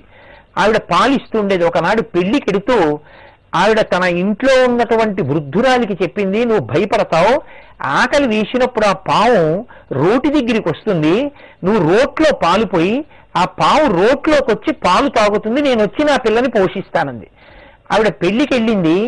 ఈ పావు పాలు తాగడానికి పాలు చూడగానే పాల సీసా చూడగానే పరిగెత్తుకొచ్చేసినట్టు ఈ వృద్ధురాలు మరుగుపాలు రోటి కన్నంలో పోస్తుంటే ఈ పావు గబగబగబా పాల కోసం వచ్చి తొందరగా అలవాటు లేకుండా పాలు తాగేటటువంటి ప్రయత్నంలో రోటి కన్నం దగ్గరికి వెళ్ళడంలో చటుక్కున జారా మరుగుపాలల్లో పడి శరీరం వదిలిపెట్టేసింది. ఆ తల్లి తిరిగి వచ్చిన తర్వాత ఆవిడికి కల్లోకి వచ్చింది ఆ పాము. అమ్మా నేను నీకు కొడుకుగా పుట్టాలని కోరుకుని కొడుకుగా పుట్టానమ్మా, నువ్వు పెళ్లికి వెళ్ళిన కారణం చేత రోటిలోని వేడిపాలలో పడి మరణించాను. అమ్మా నాకు నీవే తల్లివి కాబట్టి నీ వంశంలో నేను కూడా కొడుకుగా పుట్టినట్టు పేరు చెప్పమని అడిగారు. అందుకే ఆ వంశ చరిత్రలో ఈయన పేరు కూడా చెప్తూ ఉండేవారు. ఈ మాటలు చెప్పిన వారు వీరు కాదు, సాక్షాత్ కదిలే దైవంగా పేర్గాంచినటువంటి కంచికామకోటి పీఠాధీశులైనటువంటి అపర శివావతారమైనటువంటి చంద్రశేఖరేంద్ర సరస్వతీ స్వామి వారు తన అనుగ్రహ భాషణంలో చెప్పినటువంటి విషయం. అమ్మవారి అనుగ్రహం కలిగితే ఏది ఎందుకు చేస్తుందో, ఎవరి కడుపున ఎలా పుట్టాలని ఆవిడ నిర్ణయం చేస్తుందో ఎవరికి తెలుసు?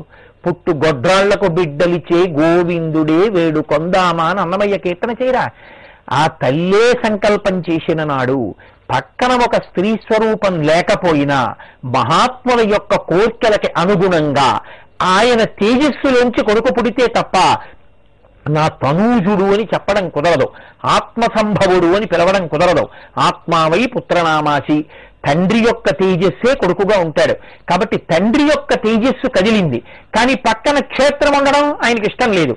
అందుకని క్షేత్రం ఉండవలసిన అవసరం లేకుండా పరమ వైరాగ్యం కలిగినటువంటి వాడు, గొప్ప భక్తి తత్పరుడు, నిరంతరము భగవంతుని యందు మనసు నిలబెట్టగలిగినటువంటి మహాపురుషుడైనటువంటి శుకుడు పుట్టడానికి కేవలం ఒక స్త్రీ ఎదురుగుండా నిలబడడం అనేటటువంటి కారణం చేత కామ ప్రచోదనాన్ని కల్పించి శుక మహర్షి పుట్టేటట్టుగా చెయ్యగలిగినటువంటి పరాశక్తి యొక్క అనితర సాధ్యమైన శక్తిని మనం ప్రశ్నించి ఇది ఇలా జరుగుతుందా అని ప్రశ్న వెయ్యగలిగినటువంటి సమర్థులం కామని తెలుసుకోవడం వినయమునకు పరాకాష్ఠ అవుతుంది. అందుకే ఏదైనా ఒక మహోత్కృష్టమైన విషయాన్ని వినేటప్పుడు ఉండవలసినటువంటి మొదటి లక్షణం ఏమిటంటే విశ్వాసము.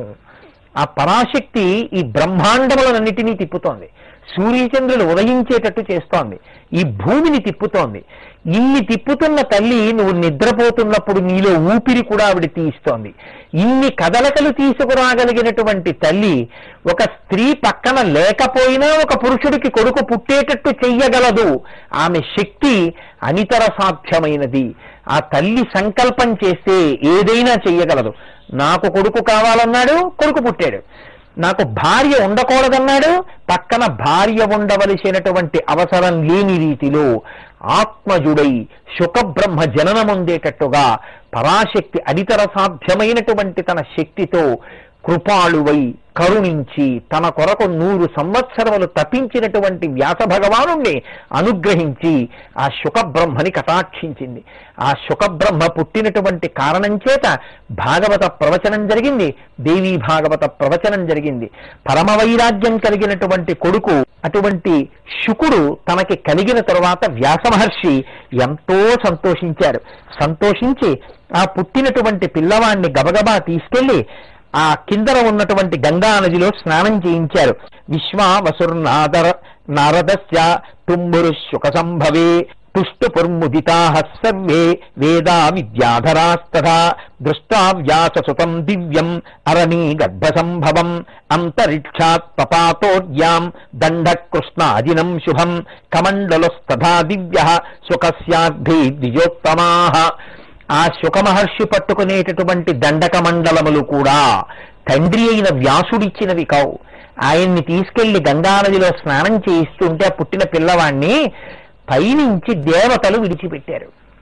ఆ దండక మండలాల్ని పట్టుకుని ఆయన తపస్సు చేశాడు. యతో దృష్టం శుకీ రూపం ఘృతాచ్యాహ సంభవే తదా శుకేతి నామ పుత్రస్య చకార మునిసత్తమః బృహస్పతి ఉపాధ్యాయం కృత్వా వ్యాస సుతస్తదా వ్రతాని బ్రహ్మచర్యస్య చకార విధిపూర్వకం. బృహస్పతిని, దేవతలకు గురువైనటువంటి బృహస్పతిని తనకి గురువుగా వరించినటువంటి వాడై మహానుభావుడు, వేదాంగములను చదువుకున్నవాడై మహాజ్ఞాని అయి పూర్ణ వైరాగ్యాన్ని పొందినవాడై ఆయన తిరిగి వ్యాస మహర్షి దగ్గరికి చేరుకున్నాడు. కాబట్టి వ్యాసుని యొక్క మనస్సు ఘృతాచి చిలుకగా మారుతున్నప్పుడు కదిలి జన్మించినటువంటి సుతుడైన కారణం చేత శుక మహర్షి అని పిలువబడ్డాడు. ఇవాళ మనం శుకోత్పత్తిని గురించి విన్నాం. రేపు అత్యద్భుతమైనటువంటి వ్యాస శుక జనక శుక సంవాదం గురించి మీకు మనవి చేస్తాను. మంగళాశాసనపరై పదాచార్య పురోగమై సర్వైశ్చ పూర్వైరాచార్యై సత్కృతాయాస్తు మంగళం. మంగళం కోసలేంద్రాయ మహనీయ గుణాత్మనే చక్రవర్తి తనూజాయ సర్వభౌమాయ మంగళం. ఉమాకాంతాయ కాంతాయ కామితార్థప్రదాయినే శ్రీగిరీశాయ దేవాయ మలినాథాయ మంగళం. సర్వం శ్రీ ఉమామహేశ్వర పరబ్రహ్మ. రాంబరధరం విష్ణుం శశివర్ణం చతుర్భుజం ప్రసన్నవదనం ధ్యాయేత్ సర్వవిఘ్నోపశాంతయేత్. గురుర్బ్రహ్మా గురుర్విష్ణుః గురుర్దేవో మహేశ్వరః గురుః సాక్షాత్ పరబ్రహ్మ తస్మై శ్రీ గురవే నమః. వ్యాసాయ విష్ణురూపాయ వ్యాసరూపాయ విష్ణవే నమో వై బ్రహ్మనిధయే వాసిష్ఠాయ నమో నమః. వాగర్ధావివ సంపృక్తౌ వాగర్ధ ప్రతిపత్తయే జగతః పితరౌ వందే పార్వతీ పరమేశ్వరౌ. మనం దేవీ భాగవతంలో అత్యద్భుతమైనటువంటి ఇంకొక ఘట్టాన్ని వినబోతున్నాం ఇవాళ. దీన్ని మనకి వివరణ చేసినటువంటి వ్యాస భగవానుడు లోకమునందు ఎంత ప్రీతితో మనం భద్రంగా ఉండాలని, మనం ఏ పొరపాటు చెయ్యకూడదని మనకి బోధ చేశాడో మనం ఈ ఘట్టాన్ని వింటే మనకు అర్థమవుతుంది. మీరు ఒక విషయాన్ని జాగ్రత్తగా గమనించండి. నేల మీద పడిపోయినటువంటి వ్యక్తి పడడానికి ఇంకేం ఉండదు.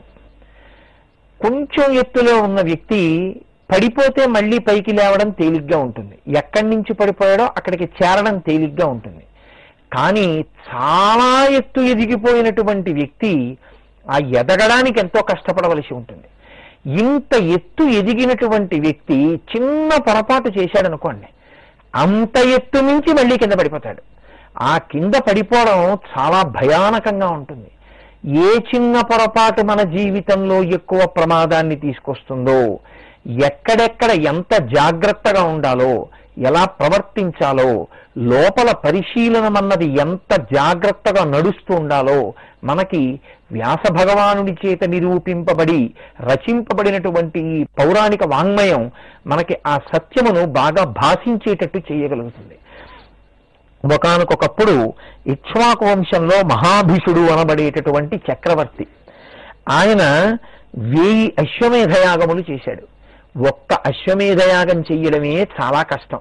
శ్రీరామాయణం బాలకాండలో సగర చక్రవర్తి యొక్క కథని వింటే ఒక్క అశ్వమేధయాగం చేయడం ఎంత కష్టమో మనకు అర్థమవుతుంది. అటువంటి అశ్వమేధయాగాలు 1000 యాగాలు చేశాడు. ఆయనే 100 వాజపేయములు చేశాడు. ఇన్ని చేసినటువంటి ఆ మహాభిషుడు భగవంతుని యొక్క అనుగ్రహం చేత, ఇంద్రుణ్ణి ప్రసన్నుణ్ణి చేసుకోవడం చేత స్వర్గసీమని అలంకరించాడు. ఇది మీరు కొంచెం జాగ్రత్తగా గమనించవలసి ఉంటుంది. ఒక అశ్వమేధయాగం చేయడమే అంత కష్టమైతే 1000 అశ్వమేధయాగములు చెయ్యడం అంటే, 1000 అశ్వమేధయాగములు చేసినప్పుడు కూడా తనకి ఎదురు తిరిగినవాడు, తన గుర్రమును పట్టిన వాడిని నిగ్రహించగలిగినటువంటి స్థిరంగా ఉన్నటువంటి వాడైతే తప్ప 1000 అశ్వమేధయాగములను పూర్తి చేయలేడు. లేకపోతే ఎక్కడో అక్కడ ఆగిపోతుంది. 100 వాజపేయములు పూర్తి చెయ్యాలి. ఇన్ని పూర్తి చేసినవాడు అని అనిపించుకోవాలంటే ఎంత కష్టపడి ఉంటాడో మీరు చూడండి. అందుకే మన వాళ్ళు మాట వాడుతూ ఉంటారు, అసిధారావ్రతము అంటారు.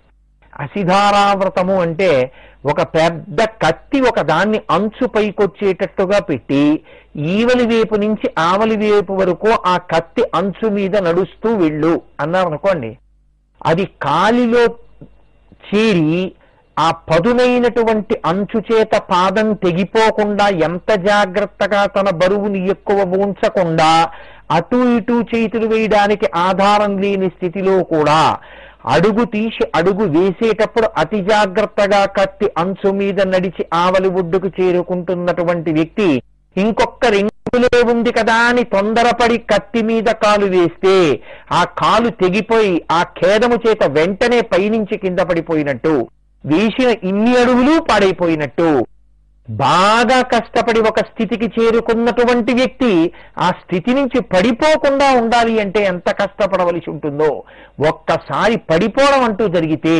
అది ఎంత తీవ్రంగా ఉంటుందో మనకి ఈ మహాభిషుని యొక్క చరిత్ర చూపిస్తుంది. 1000 అశ్వమేధయాగములు చేసిన వాడు 100 వాజపేయములు చేసినవాడు, ధర్మమునందు అంత నిష్ట కలిగినవాడు, వేదమును నమ్మినవాడు, స్వర్గ పదవిని పొందినవాడు, ఇంద్రుని యొక్క అనుగ్రహాన్ని పరిపూర్ణముగా అనుభవించినవాడు, బ్రహ్మగారి సభలోకి వెళ్లి నిలబడి బ్రహ్మసభని చూడడానికి కావలసినటువంటి అర్హతని పొందినవాడు, ఇంత కీర్తి గణించినటువంటి మహాభిషుడు ఒకసారి బ్రహ్మగారి సభలోకి వెళ్ళాడు. బ్రహ్మగారి సభ అన్నప్పుడు మీరు ఒక విషయాన్ని జ్ఞాపకం చేసుకోవాలి. బ్రహ్మగారు అంటే ఇంటికి పెద్దరికం వహించేటటువంటి వ్యక్తి లాంటివాడు. ఒక ఇల్లు ఉందనుకోండి, ఆ ఇంటి యజమాని సొంతంగా ఆయనకేమీ ఆదాయం లేకపోవచ్చు, కానీ ఆ ఇంటి యజమాని, అయ్యా వీధి చివర శ్రీరామనవమి పందిరి వేస్తున్నామండి, మీరు ఏదైనా విరాళం ఇవ్వండి అంటే ఓ 100 రూపాయలు రాసి రసీదు పుచ్చుకుని మా అబ్బాయి సాయంకాలం ఆఫీస్ నుంచి వస్తే అడిగి పుచ్చుకోండి అన్నాడు అనుకోండి. ఇప్పుడు ఇంటికి పెద్దరికం అంటే ఆయన పెద్దరికమా, ఆయన పెద్దరికాన్ని నిలబెడితే పెద్దరికమా? ఇప్పుడు ఆయన పెద్దరికాన్ని నిలబెట్టవలసిన వాళ్ళు ఎవరు? కొడుకు.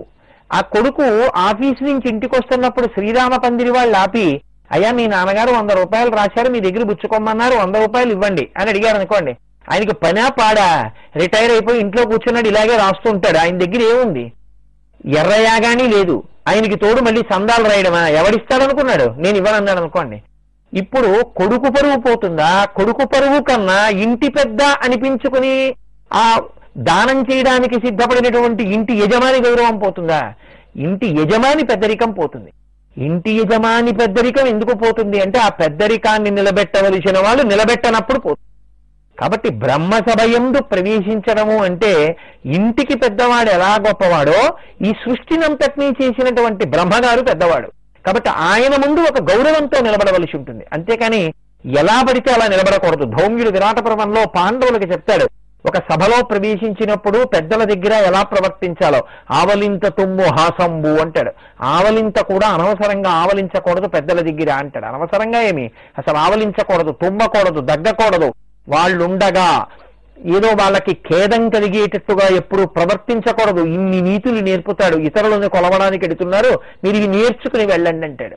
ఇప్పుడు ఆ సభలో ప్రవేశించినటువంటి మహాభిషుడు, నేను ఇంత గొప్ప స్థితిని పొందాను, దీన్ని నిలబెట్టుకోవాలి అన్న విషయంలో పరాకు లేకపోయినా చిన్న తప్పిదం నిచ్చెన పైనున్నవాడి కాలు జారితే కింద పడిపోయినట్టు, తాటి చెట్టు పై వరకు ఎక్కినటువంటి వాడి నడువుకు కట్టుకున్నటువంటి ఆ పట్ట జారిపోతే ఆ పైనుంచి వాడు కింద పడిపోయినట్టు, చేయకూడని ఒక చిన్న పని చేసినటువంటి మహాభిషుడు ఎలా పడిపోయాడో మనకి చూపిస్తుంది ఈ ఘట్టం.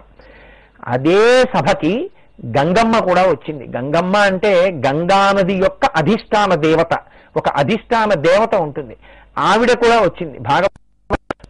మహారాజు అడుగుతాడు గంగమ్మని చూసి, అమ్మా అని పిలిచిన నరు పొమ్మా అని ముక్తి కడకు బుతువట, లిమ్మా నీ రూపముతో రమ్మా నాకెదురంగ గంగ రమ్యతరంగా అంటాడు. ఆ గంగాదేవి కూడా ఆ బ్రహ్మగారి సభకు వచ్చింది. అక్కడికి అనేక మంది దేవతలు వచ్చారు, దిక్పాలురు వచ్చారు, ఇంతమంది సభలో ఉన్నారు. ఈ వచ్చినటువంటి మహాభిషుడు ఒకవైపు నిలబడ్డాడు, గంగాదేవి నిలబడింది. అకస్మాత్తుగా గాలి వీచినటువంటి కారణం చేత ఆవిడ శరీరం మీద ఉండవలసినటువంటి వస్త్రం భ్రంశమైంది. కించిత్ అది ఉండవలసినటువంటి స్థానము నుండి తొలగింది.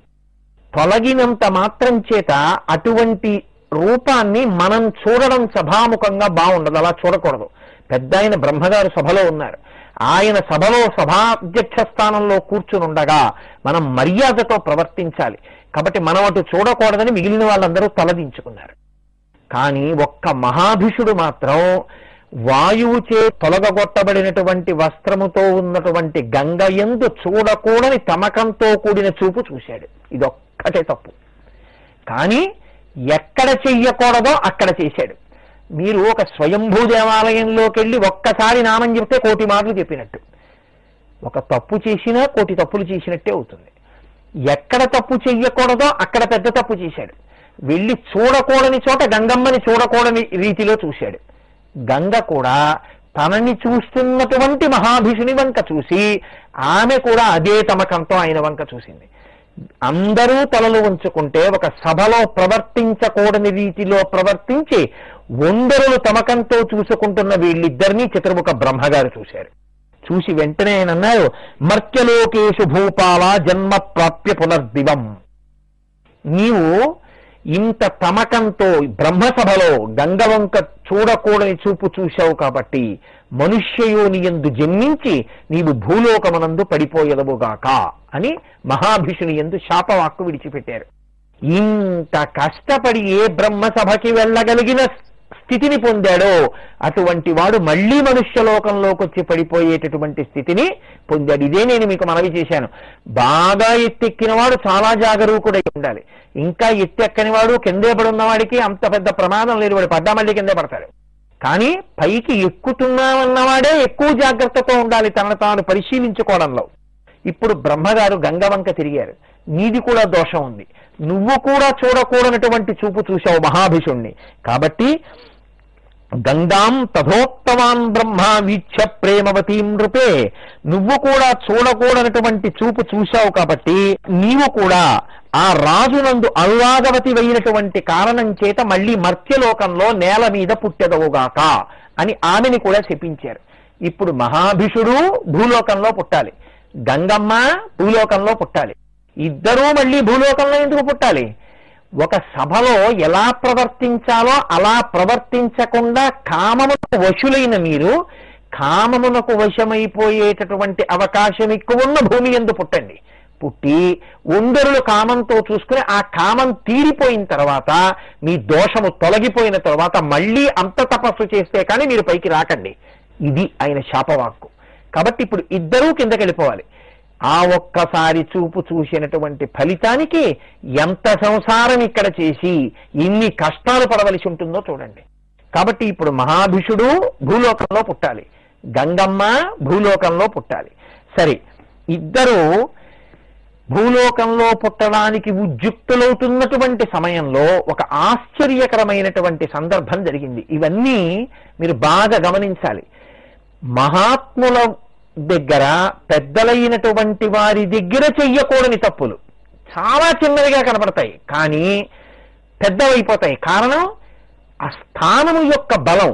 అందువల్ల అటువంటి స్థితిని పొంది మీరు ఒక కుక్కని కొట్టడమే తప్పు, ఒక ఆవుని కొడితే గోమోదక దోషమని చాలా భయంకరమైనటువంటి దోషం ఖాతాలో పడిపోతుంది.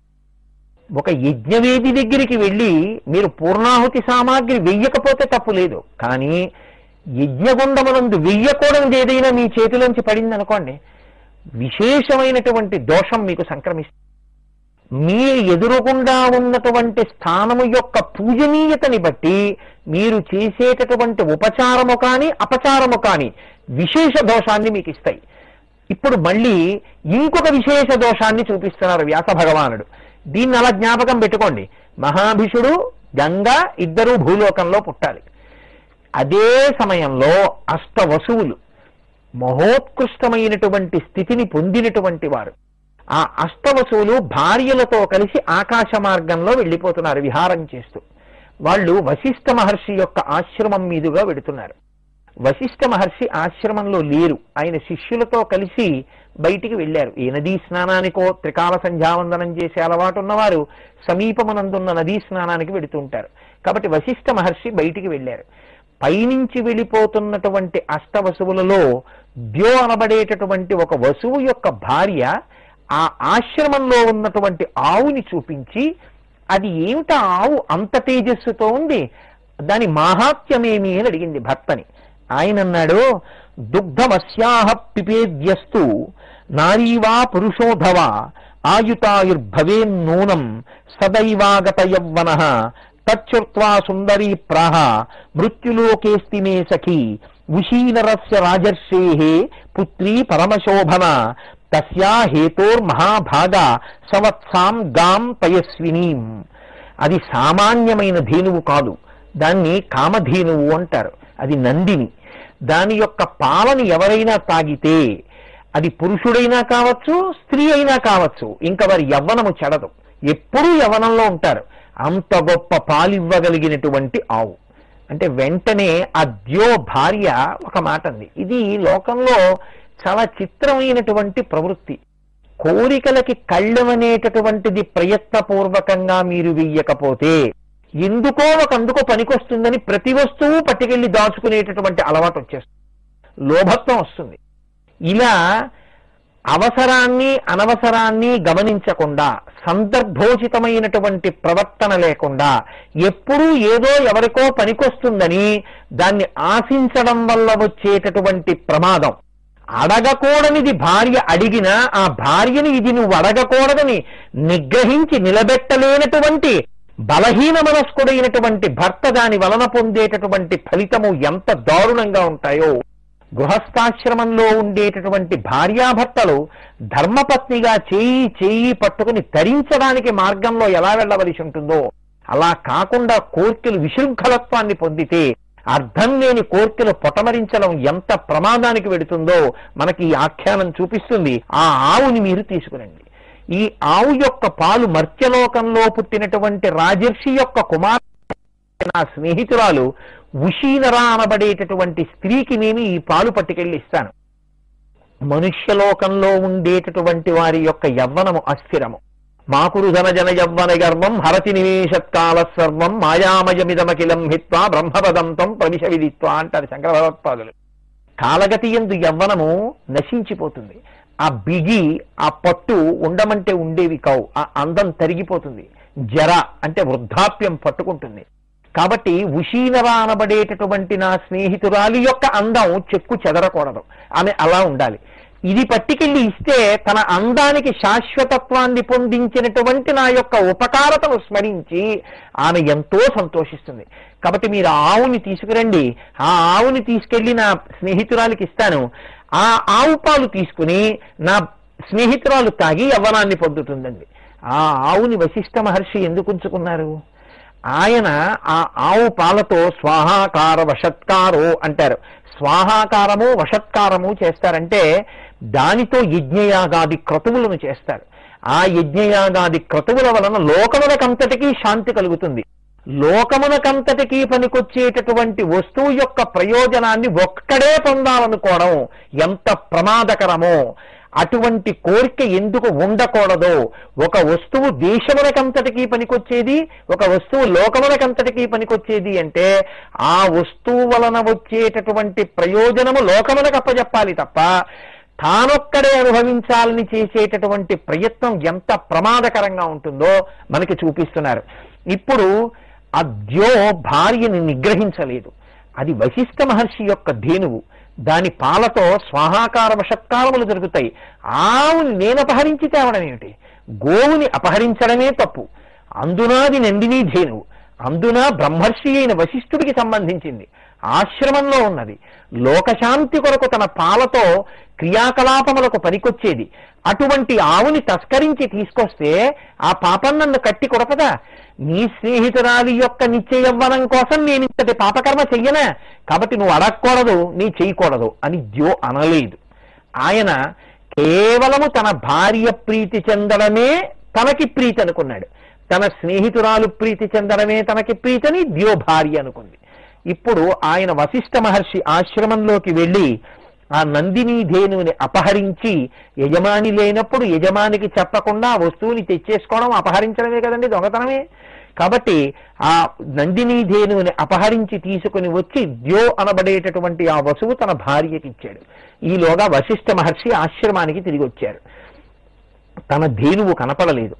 ఆయన ఆశ్రమ ప్రాంగణం అంతా వెతికి చూశారు. ఈ ధేనువుని ఎవరు అపహరించారు అని ఒక్కసారి అంతర్ముఖులై దివ్య దృష్టితో చూశారు. అష్ట వసువులు ఆకాశ మార్గంలో వస్తూ ధేనువుని అపహరించారు అని ఆయన గమనించారు. మీరు చూడండి, సంగం అనేటటువంటిది ఎంత సంతోషాన్ని ఇస్తుందో సంగము అంత ప్రమాదాన్ని కూడా ఇస్తుంది. మీరు మంచి వస్తువుతో కలిసి ఉన్నారనుకోండి, మీకు సత్ఫలితం వస్తుంది. చెడు వస్తువుతో కలిశారనుకోండి, ప్రమాదాన్ని ఇస్తుంది. ఇనుము తనంత తానుగా చాలా గట్టిది. అటువంటి ఇనుముకి నీటితో కలిసిందనుకోండి, తుప్పట్టి ముక్కల కింద విరిగిపోయి, అంత గొప్ప ఇనుము తుప్పట్టేస్తే పసిపిల్లాడు పట్టుకుని ఇలా అన్నా విరిగిపోయేటటువంటి ఇనప ముక్కగా ఇలా చేత్తో పట్టుకుంటే చాలు పిండైపోయి చేతి నిండా అంటుకుపోయేటట్టుగా అంత గట్టి ఇనుము స్వరూపనాశనాన్ని పొందుతోంది. కారణం నీటితో కలిసింది కాబట్టి. అదే ఇనుము అగ్నితో కలిసి ఎలా వంగాలో అలా వంగి చక్కగా ఇంటి కిటికీగా, ఇంటి ద్వారంగా, 10 కాలాల పాటు హాయిగా యజమానిని రక్షించడానికి కావలసినటువంటి రీతిలో 10 మందికి ఉపయుక్తమయ్యేటటువంటి రీతిలో మార్పు చెందుతుంది. సత్సంగత్వే నిస్సంగత్వం, నిస్సంగత్వే నిర్మోహత్వం, నిర్మోహత్వే నిశ్చలతత్వం, నిశ్చలతత్వే జీవన్ముక్తి అంటారు శంకర భగవత్పాదులు. సంగము అంత బలమైనది. మీరు ఎవరితో కలుస్తున్నారో, ఎవరితో కలిసి ప్రేరణ పొందుతున్నారో అది మీ మీద అంత ప్రభావాన్ని చూపిస్తుంది. కాబట్టి ఇప్పుడు చూడండి, ఈ ద్యో అనబడేటటువంటి వసువు చేసినటువంటి పాపపు పని యందు వీళ్ళకి భాగం లేకపోయినా కలిసి వచ్చిన పాపానికి, ఆయన ధేనువుని అపహరిస్తున్నప్పుడు మాట్లాడకుండా ఊరుకున్న పాపానికి మిగిలిన 7 వసువులు కూడా శాపాన్ని అనుభవించవలసి వచ్చింది. 8 వసువులు అపహరించారు, 8 వసువులు కలిసి వచ్చారు. వసువులు అపహరించారు కాబట్టి 8 శపిస్తున్నానన్నారు వశిష్ఠ మహర్షి. ఆయన అన్నారు, తస్మాత్ సర్వే జనిష్యంతి మానుషేషు న సంశయ. మీ 8 మీ పదవులను కోల్పోయి దొంగతనం చెయ్యాలనేటటువంటి బుద్ధి మనసుకు పుడితే నిగ్రహించుకోలేని బలహీనత కలి ప్రభావం చేత ఈ భూమి యందుంటుంది. కాబట్టి మీరు మర్త్యలోకమునందు పుట్టండి. చావు పుట్టుకలనేటటువంటివి ఎంత భయంకరమైనవో మీకు తెలియాలి. కాబట్టి మనుష్యలోకంలో పుట్టండి అన్నారు. అంటే ఆ 8 వసువులు కలిసి పరుగు పరుగున వచ్చి ఆ వశిష్ఠ మహర్షి యొక్క పాదముల మీద పడ్డారు. అయ్యా, మేము చేసిన తప్పు లేదు, ద్యో అన్న వసువు అపహరించాడు, ఆయన భార్య అడిగిందని. మేము చేసిన ప్రారంధం ఏమిటంటే ఆయనతో కలిసి ఉన్నాం అంతే. దానికి మాకింత ఘోరమైన శాపమా? మేము చేసిన దోషానికి ద్యో చేసిన దోషానికి తేడా ఉంది. అతను అపహరించాడు, మేము నిగ్రహించలేదు, అంతే తేడా. కాబట్టి అపహరించని మాకు ఇంతే శిక్ష, అపహరించిన ద్యోకి అంతే శిక్ష వేస్తే ఇంకా పాపము యొక్క వ్యగ్రతని బట్టి శిక్ష వెయ్యడము అన్న మాట అర్థం లేకుండా పోతుంది కదా మహానుభావ. కాబట్టి మమ్మల్ని అనుగ్రహించవలసింది అని పాదముల మీద పడ్డారు. మహాత్ములకి కోపం ఎంత తొందరగా వస్తుందో అంత తొందరగా పోతుంది. కాబట్టి వెంటనే వశిష్ఠ మహర్షి ఆలోచన చేసి, మీరు వచ్చి నా పాదముల మీద పడి ప్రార్థన చేశారు కాబట్టి మిమ్మల్ని అనుగ్రహిస్తున్నాను. అను సంవత్సరం సర్వే శాపమోక్షమవాప్స్యథ ఏనేయం విహృతా ధేనుర్నందిని మమవత్సల తస్మాద్యౌర్మానుషే దేహే దీర్ఘకాలం వసిష్యతి. ఆయన అన్నారు, మీరు 7 మనుష్యలోకంలో పుట్టవలసిందే, కానీ పుట్టగానే మరణిస్తారు. పుట్టగానే మరణించిన కారణం చేత ఇంకా మర్త్యలోకంలో మీరు పడవలసినటువంటి బాధలేమీ ఉండవు. మీరు పుట్టగానే మరణిస్తారు కాబట్టి మీరు తిరిగి మీ పదవుల్లోకి వచ్చేస్తారు. కాకపోతే పుట్టడానికి, శరీరాన్ని వదలడానికి ఇంచుమించుగా 1 సంవత్సర కాలం పడుతుంది. కాబట్టి 1 సంవత్సరం మీరు మాతృగర్భవాసం చేసి బయటికి రావలసి ఉంటుంది. మీరు యోని సంభవులు అవుతారు. మీరు పుట్టగానే మరణిస్తారు. కాబట్టి మీరు మర్త్యలోకంలో పుట్టవలసిందే, కానీ మీ 7 మాత్రం పుట్టగానే మరణించి మీ పదవులకు వస్తారు. 8వ వాడైనటువంటి ద్యో కామధేనువుని అపహరించడంలో ప్రధాన పాత్ర పోషించాడు కాబట్టి ఇతను మాత్రం మర్త్యలోకంలో చాలా దీర్ఘకాలము జీవిస్తాడు అని ఆయనకి వరమిచ్చినట్లు ఇచ్చారు. ఆయనకి శాపవాక్కుని విడిచిపెట్టారు. ఇప్పుడు ఆ 8 వసువులలో ఒకడైనటువంటి ద్యో ఈ భూమి యందు దీర్ఘకాలము జీవించవలసినటువంటి వాడయ్యాడు. కానీ ఇప్పుడు తెలిసో తెలియకో జీవయాత్రలో వసువుగా ఉన్నటువంటి వాడు చెయ్యకూడనటువంటి పొరపాటు చేయడం వల్ల ఎంత ఎత్తు మించి కింద పడిపోయాడో తెలుసుకున్నాడు. కాబట్టి ఈ లోకంలోకి వచ్చిన తరువాత 10 మందిని పైకి ఎత్తడమే తప్ప తానెన్నడూ కాలు జారి కింద పడిపోనటువంటి ఒక మహాపురుషుడిగా రూపొందాడు. ఆయన అటువంటి మణిపూసగా, అటువంటి మహాపురుషుడిగా రూపొందిన కారణంగా మనకి జీవితంలో అనుష్ఠించవలసినటువంటి అనేకమైన రహస్యములు ప్రకాశించాయి. ఆయనే మహాభారతమనందు భీష్మాచార్యుడయ్యాడు. ఆ భీష్మాచార్య స్వరూపంగా ద్యో అనబడేటటువంటి వసువు ఎలా జన్మించారో, జన్మించి ఆయన జీవన విధానం ఎలా నడిచిందో, ఆ భీష్ముడి జీవితము ఎంత అద్భుతమో, ఆయన మాత్రం ఎలా ఉండగలిగారో, మిగిలిన 7 వసువులు పుట్టగానే శరీరములను విడిచిపెట్టి తిరిగి తమ యొక్క పదవులకు ఎలా చేరుకున్నారో, ఆ కథా గమనం ఎంత అందంగా నడిచిందో, ఆ నడకలో ఉండేటటువంటి బిగి ఎలా ఉంటుందో, ఎన్ని మలుపులుంటాయో. సర్గస్య ప్రతిసర్గస్య వంశో మన్వంతరాణి చ వంశాను చరితం చైవ పురాణం పంచలక్షణం. కనుక వ్యాస భగవానుడు రేపటి రోజున మనకు ఆ కథలో ఉన్నటువంటి వైశిష్ట్యాన్ని ఆవిష్కరించి మనల్ని తరింపచేస్తారు. కాబట్టి ఆ విశేషాల్ని రేపు విందాం. మంగళాశాసన పరైహదాచార్య పురోగమై సర్వైశ్చ పూర్వైరార్యై తత్కృతాయాస్తు మంగళం. మంగళం కోసలేంద్రాయ మహనీయ గుణాత్మనే చక్రవర్తి తనూజాయ సర్వభౌమాయ మంగళం. శుక్లాంబరధరం విష్ణుం శశివర్ణం చతుర్భుజం ప్రసన్నవదనం ధ్యాయేత్ సర్వవిఘ్నోపశాంతయేత్. గురుర్బ్రహ్మా గురుర్విష్ణుః గురుర్దేవో మహేశ్వరః గురుః సాక్షాత్ పరబ్రహ్మ తస్మై శ్రీ గురవే నమః. వ్యాసాయ విష్ణురూపాయ వ్యాసరూపాయ విష్ణవే నమో వై బ్రహ్మనిధయే వాసిష్ఠాయ నమో నమః.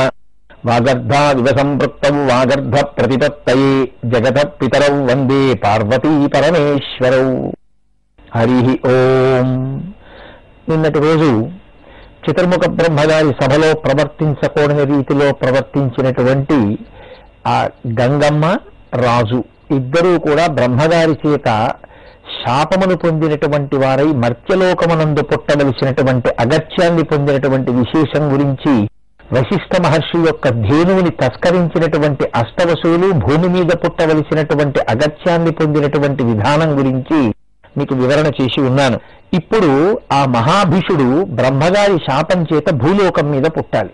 పుట్టడం అంటే ఎవరి కడుపున పుడితే తన ధర్మానుష్ఠానమునకు వైక్లభ్యము కలగదో అటువంటి ఒక మహాపురుషుని కడుపున పుట్టాలని నిర్ణయం చేసుకుని సిద్ధపడినటువంటి ఆ మహాభిషుడు ప్రతీపునికి కుమారుడిగా జన్మించాడు.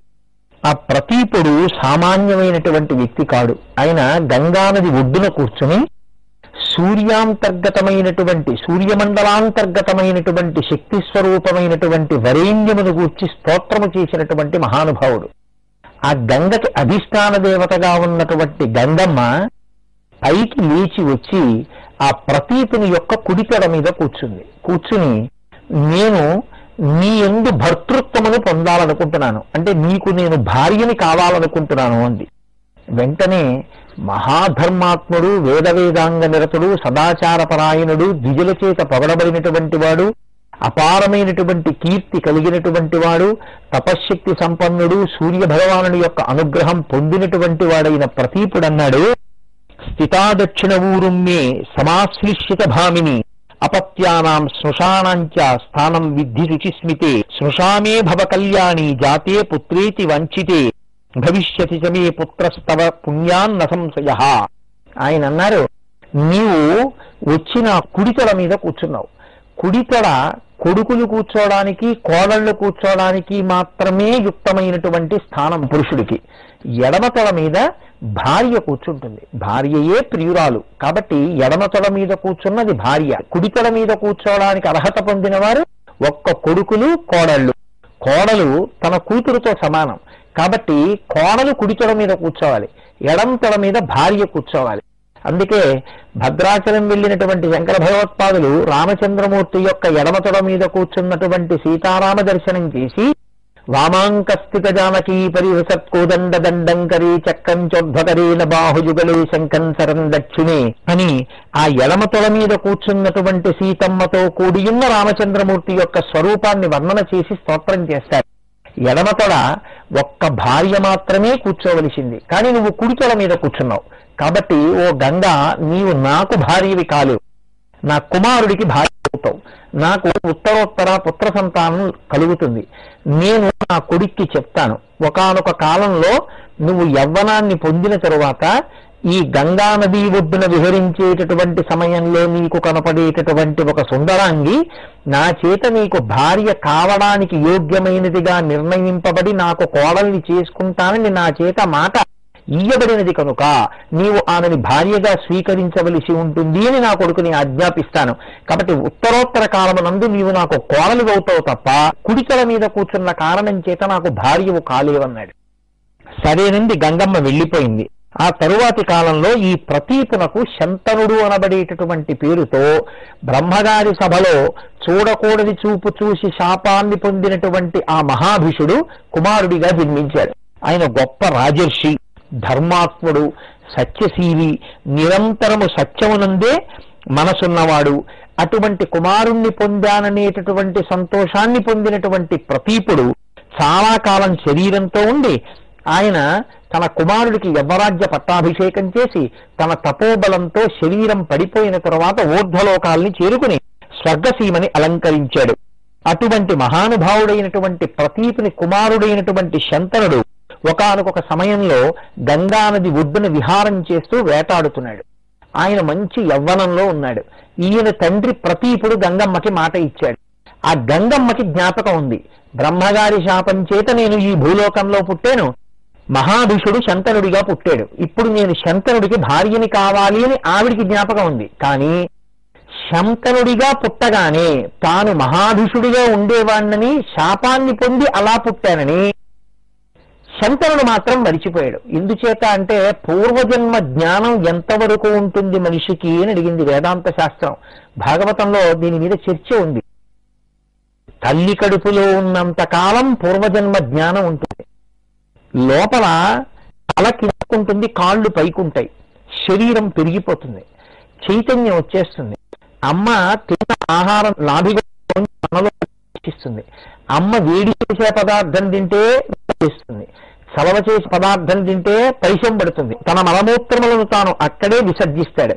అందులోంచి పుట్టినటువంటి క్రిములు చాలా సున్నితమైనటువంటి ఆ శరీరాన్ని కొరికి తినేస్తుంటాయి. ఆ బాధ పడలేక భగవంతుణ్ణి స్తోత్రం చేస్తాడు. ఈశ్వర, ఎన్ని జన్మలో ఎత్తాను, ఎన్నోసార్లు నాకు శరీరం ఇచ్చావు, కానీ ప్రతి జన్మలోనూ సంసారం అనేటటువంటి బంధనమునందు పడిపోయి నిన్ను మరిచిపోయి ఈ భార్యాపుత్రులు శాశ్వతమనుకుని ఈ సంసారం అనేటటువంటి లంపటంలో పడిపోయాను. ఈ ఒక్కసారి నాకు దేహం ఇచ్చి బయటికి తోసేశావా, ఆ శరీరాన్ని ఉపకరణంగా స్వీకరించి ఈ శరీరంతో నిరంతరము నీ యొక్క కైంకర్యం చేసి భగవంతుని భక్తితో అర్చించినటువంటి కారణం చేత భక్తితో కూడినటువంటి కర్మాచరణం వలన కలిగేటటువంటి జ్ఞాన సిద్ధి అనబడేటటువంటి అనుగ్రహాన్ని పొంది తదనుగ్రహము చేత మళ్లీ పుట్టవలసిన అవసరం లేని పునరావృత్తి రహిత శాశ్వత శివ సాయుధ్య స్థితిని నేను పొందుతాను. కాబట్టి ఈశ్వరా, నన్ను బయటికి తోసేస్తే ఆ శరీరంతో నీ సేవ చేస్తానని అడుగుతాడు. ఈశ్వరుడు ప్రసూతి వాయువు అనబడేటటువంటి వాయు రూపాన్ని పొంది అంత గాఢాంధకారంలోంచి వెలుతురులోకి వచ్చి పిల్లవాడు పడిపోతాడు. ప్రసూతి వాయువు బయటికి తోసేయగానే శఠమనేటటువంటి వాయువు వచ్చి పట్టుకుంటుంది. పట్టుకోగానే పూర్వజన్మలకి సంబంధించినటువంటి విషయముల నుండి విస్మృతిని పొందుతాడు, అన్నీ మరిచిపోతాడు. తాను ఎందుకు పుట్టాడో జ్ఞాపకం రావాలి అంటే తనని పట్టుకున్న శఠమన్న వాయువు పోవాలి. పోతే నేను ఇందుకు వచ్చానని గుర్తొస్తుంది. అందుకే శఠారి పెట్టారంటారు. శఠమునకు అరి, శఠమునకు శత్రువు. భగవంతుని యొక్క పాదుకలను, పాదములను తల మీద పెట్టుకుంటే మళ్ళీ మనం ఎందుకు ఈ లోకంలోకి వచ్చాము అన్నది మనకి జ్ఞాపకానికి వస్తుంది. కాబట్టి మనుష్య జన్మయందుండేటటువంటి పరమ ప్రయోజనము, మనుష్య జన్మకుండేటటువంటి ప్రథమ లక్షణము అసలు జన్మ పొందగానే, అమ్మ కడుపులోంచి పైకి రాగానే పూర్వజన్మకి సంబంధించిన విషయాన్ని మరిచిపోతారు. కాబట్టి శంతనుడు కూడా తాను మహాభీషుడనేటటువంటి విషయాన్ని మరిచిపోయాడు. ప్రతీప మహారాజుకు పుట్టగానే మరిచిపోయాడు. కానీ గంగమ్మ మాత్రం ఆవిడ ఏ స్త్రీ యందు జన్మించినది కాదు కనుక, గంగకి అధిష్టాన దేవతగానే ఇంకా ఉంది కనుక, మర్త్యలోకంలో మహాభీషుడు శంతనుడిగా పుడితే ఆయనతో కలిసి సంసారం చేయవలసినటువంటి అవసరం ఉంది కాబట్టి, బ్రహ్మశాపమును ఔదలదాల్చవలసినటువంటి అవసరం ఉంది కాబట్టి, మహాభిషుడు మళ్ళీ శంతనుడుగా పుట్టే రోజు కోసం ఆమె ఎదురు చూస్తోంది. యవ్వనంలో ఉన్నటువంటి ఆ శంతన మహారాజు గారు ఆ గంగానది ఒడ్డున విహరిస్తున్నాడు, వేటాడుతున్నాడు. ఇంతలో ఒక ఆశ్చర్యకరమైన విషయం జరిగింది. గంగమ్మ శంతన మహారాజు గారిని వివాహం చేసుకుని మర్త్యలోకంలో కొంతకాలం వసించాలనేటటువంటి బ్రహ్మగారి శాపాన్ని నిజం చెయ్యడం కోసమని ఈ భూలోకంలోకి వస్తున్నటువంటి సమయంలో అష్టవసువులు ఆవిడికి ఎదురుపడ్డారు. ఎదురుపడి గంగమ్మ పాదాల మీద పడి ప్రార్థన చేశారు. అమ్మా, వశిష్ఠ మహర్షి మా యనమండుగురిని భూలోకంలో పుట్టమన్నారు. 7 పుట్టగానే మరణిస్తారన్నారు. 8వ ఆయన మాత్రం దీర్ఘకాలం జీవిస్తాడన్నారు. తల్లి, ఎవరి కడుపునో పుట్టి మరణించే కన్నా మహాపవిత్రురాలవు, 10 మందిని పాపముల నుంచి ఉద్ధరించేటటువంటి స్వరూపం ఉన్నదానవు కనుక నీ కడుపున పుడతాం. పుట్టగానే అమ్మా మమ్మల్ని చంపేయమ్మా, మేము శరీరాలు విడిచిపెట్టి మళ్ళీ వసూలం అయిపోతామని అడిగారు.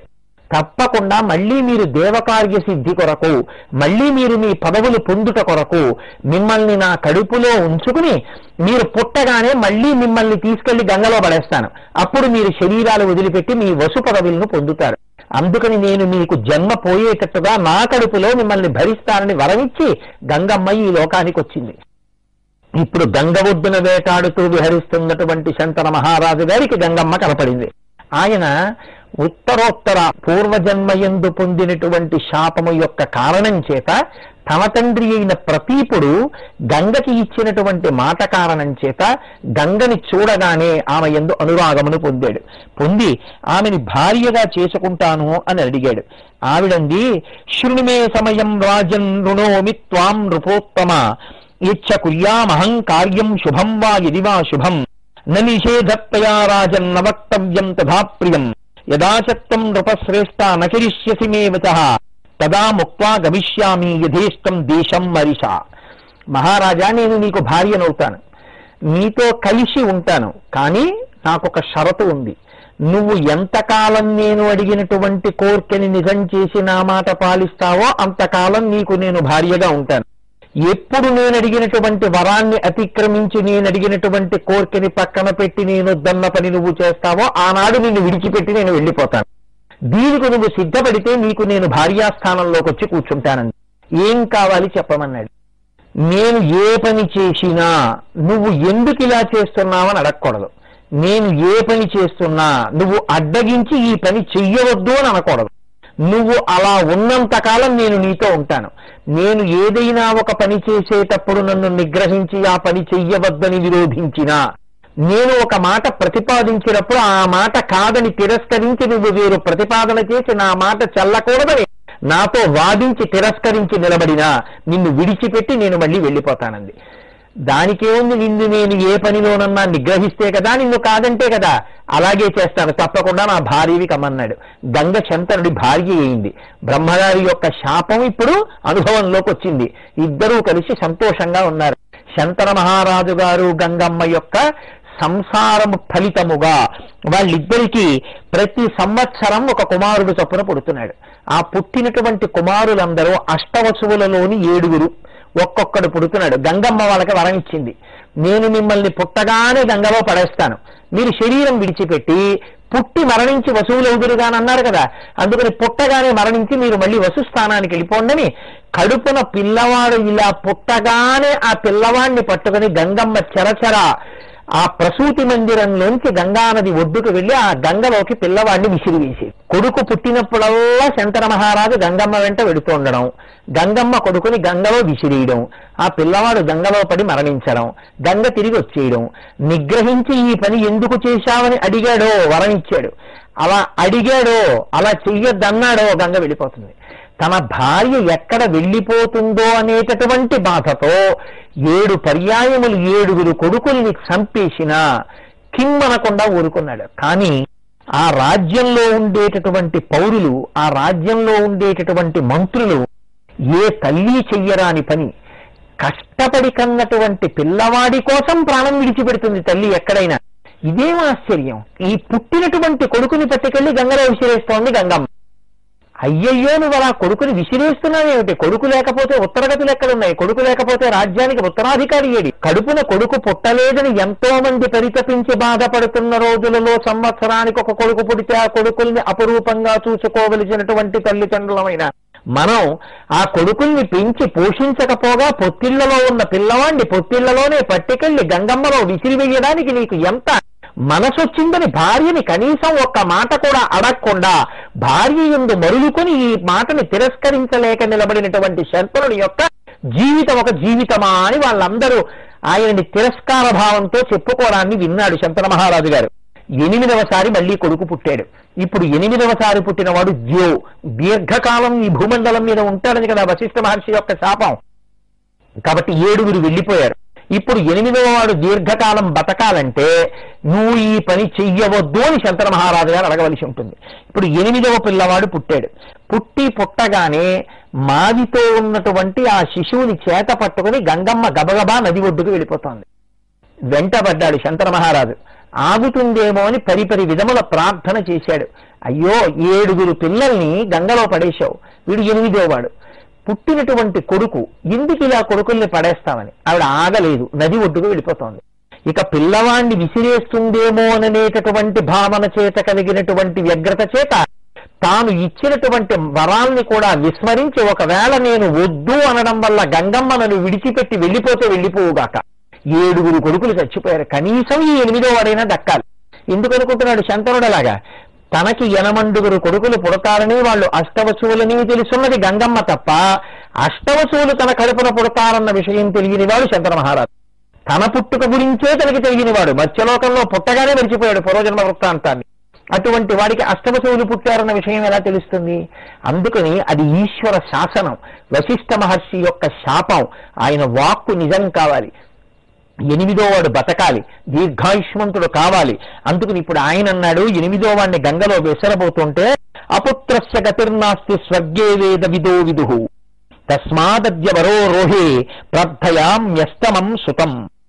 అపుత్రులకు అసలు స్వర్గాది లోకములు లభించవు అని నేను ఎందరో పెద్దలు చెప్పగా విన్నాను. 7 కొడుకులు పుడితే 7 కొడుకుల్ని విశేషం. ఈ శరీరంలో ఉండే బలం ఇలా ఉండిపోతుందా? ఒకానొక నాడు శరీరము జర్జరీభూతమై శరీరం పడిపోతుంది.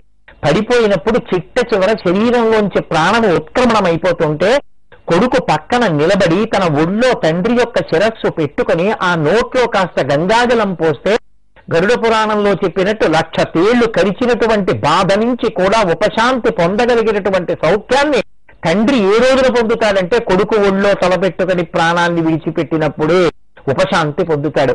అటువంటి కొడుకుల్ని కాదని గంగలో విసిరేస్తున్నావే గంగా, ఇప్పుడు ఈ 8వ కొడుకుని విసిరేయడానికి వీల్లేదు. పాపిష్టే కింకరోం యజ్ఞ నిరయాన్న విభేషికిం కాసి పాప కారణాం త్వం పుత్రీ పాపరతా సదా. నువ్వు మహాపాప కార్యాన్ని చేస్తున్నావు ఓ పాపిష్టిదానా, తన పిల్లల్ని తాను చంపుకున్న మనుష్యకాంతవి నువ్వే. దేవకార్యార్థ సిద్ధ్యర్థం జానీహి సంభవో మమ. గంగమ్మంది, ఓయ్ విర్రివాడా మహారాజా, నీకేం తెలుసు, నేను చేద్దామన్న పని ఎప్పుడు వద్దంటావో అప్పుడు నేను విడిచిపెట్టేస్తానన్నాను. ఇప్పుడు నేను చేద్దామన్న పని వద్దన్నావు కాబట్టి నిన్ను వదిలేస్తున్నాను. ఈ 7 మరణించవలసిందే, 8వ బ్రతకవలసింది. ఎందుకో చెప్పక్కర్లేదు, ఆవిడొక్క మాట చెప్పి వదిలేసింది. దేవకార్యార్థ సిద్ధ్యర్థం, దేవతల యొక్క కార్యము తీరుట కొరకు. అంటే వాళ్ళ 7 తనని ప్రార్థించారు కనుక వెంటనే శరీరాన్ని విడిచిపెట్టి తిరిగి వసుపదవులను పొందాలి కాబట్టి వాళ్ళని నేను గంగవ పడేశాను. దేవకార్య సిద్ధి కొరకు చేసినదే తప్ప మాతృత్వమునందు రుచి తెలియని దానమై బిడ్డల్ని చంపాలనే భావనతో చేసిన దానను కాను. కానీ నువ్వు నేను చేద్దామనుకున్న పని నుంచి నిగ్రహించి నన్ను ఆపు చేశావు కనుక ఈ 8వ నేను విసిరి వేసేదానను కాను. కానీ నేను విసిరేస్తాననుకుని నేను వెడుతుంటే వద్దన్నావు కాబట్టి, నువ్వు ఇచ్చిన వరాన్ని నువ్వు తిరస్కరించావు కాబట్టి నేను నిన్ను విడిచిపెట్టి వెళ్ళిపోతున్నానని గంగమ్మ ఆ గంగా నదిలోకి వెళ్ళిపోతూ ఒక మాట చెప్పింది. పిల్లవాణ్ణి ఉన్నత విద్యాభ్యాసం చేయించి వాడికి కావలసినటువంటి చదువంతా చెప్పించి యోగ్యుడైన కుమారుడిగా తీర్చిదిద్ది మళ్లీ నీకు తీసుకొచ్చి అప్పజెప్పేస్తాను. పుత్రగాత్ర పరిష్వంగము చేత అంత గొప్ప కుమారుని యొక్క చేరిక నీకు కలగడం చేత నువ్వు తిరిగి ఉపశాంతి పొందుదువుగనివి అని చెప్పి గంగమ్మ ఆ పిల్లవాడిని తీసుకుని వెళ్ళిపోయింది. వెళ్ళిపోయిన తర్వాత చాలా కాలం అయిపోయిన తర్వాత రాజుగారు ఒకనాడు మళ్ళీ గంగా తీరంలో విహరిస్తున్నాడు. విహరిస్తుండగా అక్కడ ఒక పిల్లవాడు చేతిలో ధనస్సు పట్టుకుని బాణాన్ని సంధించి గురి చూసి లక్ష్యాన్ని కొడుతున్నాడు. ఆ పిల్లవాడి యొక్క విలువిద్యా నైపుణ్యానికి అచ్చురు పొందినటువంటి రాజు, నాకు కూడా నా కొడుకుని గంగమ్మ తీసుకుని వస్తే ఇప్పటికి గంగమ్మ నా నుండి వేరుపడి వెళ్ళిపోయి ఇన్ని సంవత్సరాలైంది కాబట్టి నాకు ఇంత కొడుకు ఉంటాడని ఊహించి ఆ కొడుకు యందు తన లక్షణములే ప్రకాశించినటువంటి కారణం చేత పుత్రవాత్సల్యాన్ని పొంది పితృప్రేమ పెళ్లిబుకి ఆ పిల్లవాడిని చూసి నిశ్చేష్టుడై నిలబడి చూస్తున్నటువంటి సందర్భంలో గంగమ్మ ఆ నదిలోంచి ఒక్కసారి పైకొచ్చింది. వచ్చి ఆవిడంది, గంగోవాచ పుత్రోయం తవ రాజేంద్ర రక్షితశ్చాస్తమో వసు దదామిత వహస్తేతు గాంగేయోయం మహాతపాహ. ఈయన 8 వసువులలో 8వ వాడైనటువంటి ద్యౌ. ఇతని నేను పెంచి పెద్ద చేశాను. గంగాసుతుడిగా పుట్టి పెరిగి పెద్దవాడైన వాడు కాబట్టి ఇతనిని గాంగేయుడు అని పిలుస్తారు. అంటే అమ్మ ఎంత ప్రీతిగా ఆయనకి పేరు పెట్టుకుందో చూడండి. గాంగేయుడు అంటే గంగాసుతుడు అని పేరు పెట్టాను ఈ పిల్లవాణ్ణి. వశిష్ఠస్యాశ్రమే దివ్యే సంస్థితోయం సుతస్తమ సర్వ విద్యా విధానజ్ఞ సర్వార్థ కుశల శుచి. ఈయన వశిష్ఠ మహర్షి యొక్క ఆశ్రమంలో సకల విద్యలను అభ్యసించాడు, సకల విద్యాపారంగతుడు. పరశురాముడికి ఎంత విలువిద్య వచ్చో ఈ పిల్లవాడికి కూడా అంత విలువిద్య వచ్చు. అటువంటి పిల్లవాణ్ణి అన్ని విధాలుగా తర్ఫీదు ఇచ్చినటువంటి వాణ్ణి, అన్ని విద్యల యందు ప్రకాండుడైనటువంటి వాణ్ణి నీకు తిరిగి అప్పగిస్తున్నానని గంగమ్మ ఈ గాంగేయుణ్ణి తీసుకొచ్చి ఆ శంతన మహారాజు గారికి అప్పజెప్పి మళ్లీ తాను యథాస్థితిలో వెళ్ళిపోయింది. వెళ్ళిపోయిన తర్వాత కొడుకుని చూసుకున్నటువంటి ఆ శంతనుడు అపారమైనటువంటి ఆనందాన్ని పొంది కొడుకుని కౌగిలించుకుని సంతోషించి అంతఃపురానికి తీసుకెళ్లి నాకొక కొడుకు లభించాడు అని పరమ సంతోషంతో కాలం గడుపుతున్నాడు. కాలము అన్ని రోజులు ఒక్కలా ఉండవుగా, అంత పైకెక్కి కింద పడిపోయినవాడుగా. భారత కథ ఇన్ని మలుపులు తిరగాలో, ఇన్ని మలుపులు తిరగడం కోసం మళ్ళీ శంతనుడు ఉద్భవించాడో, ఇన్ని మలుపులు తిరిగితే తప్ప గాంగేయుని యొక్క గొప్పతనం ఏమిటో ప్రకాశించదు. ఇన్ని మలుపులు తిరగాలి అంటే వెనక నుండి పరాశక్తి ఈ కథనంతటినీ కూడా తిప్పవలసి ఉంటుంది. కాబట్టి చూడండి ఎన్ని ఆశ్చర్యకరమైన మలుపులు తిరిగిందో. పుటం పెట్టిన కొద్దీ బంగారానికి వన్నె వచ్చినట్టు కష్టాలు వచ్చిన కొద్దీ, ధర్మాన్ని ఉంచుకుని నిలబడిన కొద్దీ గాంగేయుడైనటువంటి ఆ భీష్ముడు ఎంత ప్రకాశించాడో, ఎంత వైభవాన్ని పొందాడో, ఎటువంటి స్థితిని పొందాడో మనకి వ్యాస మహర్షి ఒక క్రమంలో చూపిస్తారు. ఒకానొక నాడు ఈ శంతన మహారాజు గారు మళ్ళీ వేట కోసమని గంగానది తీరంలో విహారం చేస్తున్నాడు. ఆ సమయంలో ఆయనకి ఎక్కడి నుంచో ఒక గొప్ప దివ్య పరిమళం ఒకటి తన నాసాపటములకు తగిలింది. ఇంత గొప్ప కస్తూరి వాసన ఎక్కడి నుంచి వస్తోంది అని చూశాడు. ఆమె యోజనగంధ. ఒకానొక నాడు పరాశర మహర్షి చేత అనుగ్రహింపబడి మత్స్యగంధగా పుట్టినది ఆయన అనుగ్రహంతో యోజనగంధగా మారింది. ఆవిడ శరీరంలోంచి వచ్చే దివ్య పరిమళము చేత ఆకర్షితుడైనటువంటి రాజు ఆమె సన్నిధికి చేరాడు. చేరిన తరువాత ఆమె యందు వలపు కొన్నాడు. ఈయన మనసు కామంతో కదిలింది అంటే భారత కథలో చంద్రవంశ చరిత్రలో ఎన్నో మలుపులు తిప్పడానికి అమ్మవారు సిద్ధపడింది. ఎక్కడెక్కడ కదలిక ఉందో అక్కడక్కడ అమ్మవారు ఉంది అని నేను మీకు తరచు మనవి చేస్తున్నాను. ఇప్పుడు అమ్మవారు చంద్రవంశ చరిత్రని ఒక గొప్ప మలుపు ఒకటి తిప్పబోతోంది. ఈ మలుపులో మళ్లీ చంద్రవంశం నిలబడాలంటే వ్యాస మహర్షి యొక్క అనుగ్రహం ఉంటే తప్ప నిలబడడానికి వీల్లేదు. అంత గొప్ప పరిస్థితి ఉత్పన్నం అవుతోంది. ఇప్పుడు శంతన మహారాజు గారు పరిమళాలు వెదజల్లుతున్నటువంటి శరీరం కలిగినటువంటి ఆ యోజన గంధి దగ్గరికి వెళ్లి నిలబడి ఆయన అన్నాడు, కురు ప్రవీరం కురుమాం పతిం త్వం వృధానగచ్చేన్నను యవ్వనంతే నచాస్తి పత్ని మమ వైద్యుతీయ త్వం ధర్మపత్ని భవమే మృగాక్షి దాసోస్మితేహం వశగ సదైవ మనోభవ స్థాపయతి ప్రియే మాం గతాప్రియా మాం పరిహృత్య కాంత నాణ్యావృతాహం విధురోస్మి కాంతే త్వాం వీక్ష్య సర్వావయవాతీరమ్యాం మనోహి జాతం వివశం మదీయం. నువ్వు సర్వాంగ సుందరమైనటువంటి శరీరాన్ని కలిగి ఉన్నావు. నీ యొక్క అవయవముల పొందికని చూస్తే నా మనసు విచలితమైంది. నేను ఇత పూర్వం వివాహమైన వాడను, కానీ ఇప్పుడు నా భార్య నా పక్కన లేదు. నా భార్య నా పక్కన లేని కారణం చేత ఇంతకాలం నుంచి నేను జీవితాన్ని వెళ్లదీస్తున్నప్పటికీ కూడా నా మనస్సు ఏకాంత యందు లగ్నము కానటువంటి కారణం చేత తిరిగి భార్యాస్థానాన్ని వేరొక కాంతతో పూరించాలనేటటువంటి కోరిక నాకు పుట్టలేదు. కానీ నిన్ను చూడగానే నేను నీ యందు అనురక్తుడనయ్యాను. ఇంత అందచందములున్నటువంటి నీ యవ్వనము వృధా పోరాదు.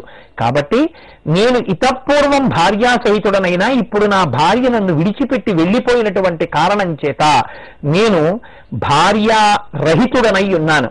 కాబట్టి నువ్వు నా భార్యా స్థానంలోకి వచ్చి కూర్చుంటే నేను ఎంతో సంతోషాన్ని పొందుతాను. భార్యవి కావలసినది అని ప్రార్థన చేశారు. ఆ సత్యవతీదేవి అంది, నేను స్వైరిణిని కాను అంది. స్వైరిణి అంటే స్వేచ్ఛా ప్రవృత్తి కలిగినది. నీవు మహారాజువే కావచ్చు, నేను చేపలు పట్టుకునేటటువంటి ఆయన కూతుర్నే కావచ్చు. నాకొక ధర్మం ఉంది. నేను నీ భార్యని కావాలంటే నన్ను కాదు అడగవలసింది, నన్ను కన్న తండ్రిని అడుగు. నా తండ్రి నీకు ఇచ్చి వివాహం చేస్తే నీకు భార్యనవుతాను, నా తండ్రి నన్ను వేరొకరికి ఇస్తే వారికి భార్యనవుతాను. యవ్వనాల్లో ఉన్నటువంటి స్త్రీ తండ్రి చేత భర్త స్థానము నిర్ణయింపబడినదై ఉండాలి. కాబట్టి నా తండ్రిని అడుగు అంది. ఈ కథ ఎంత గొప్ప మలుపు తిరుగుతుందో రేపటి రోజున మీరు అవధరించెదరుగాక. మంగళాశాసనపరై మదాచార్య పురోగమై సర్వైశ్చ పూర్వైరాచార్యై సత్కృతాయాస్తు మంగళం. సర్వం శ్రీ ఉమామహేశ్వర పరబ్రహ్మార్పణమస్తు. స్వస్తి.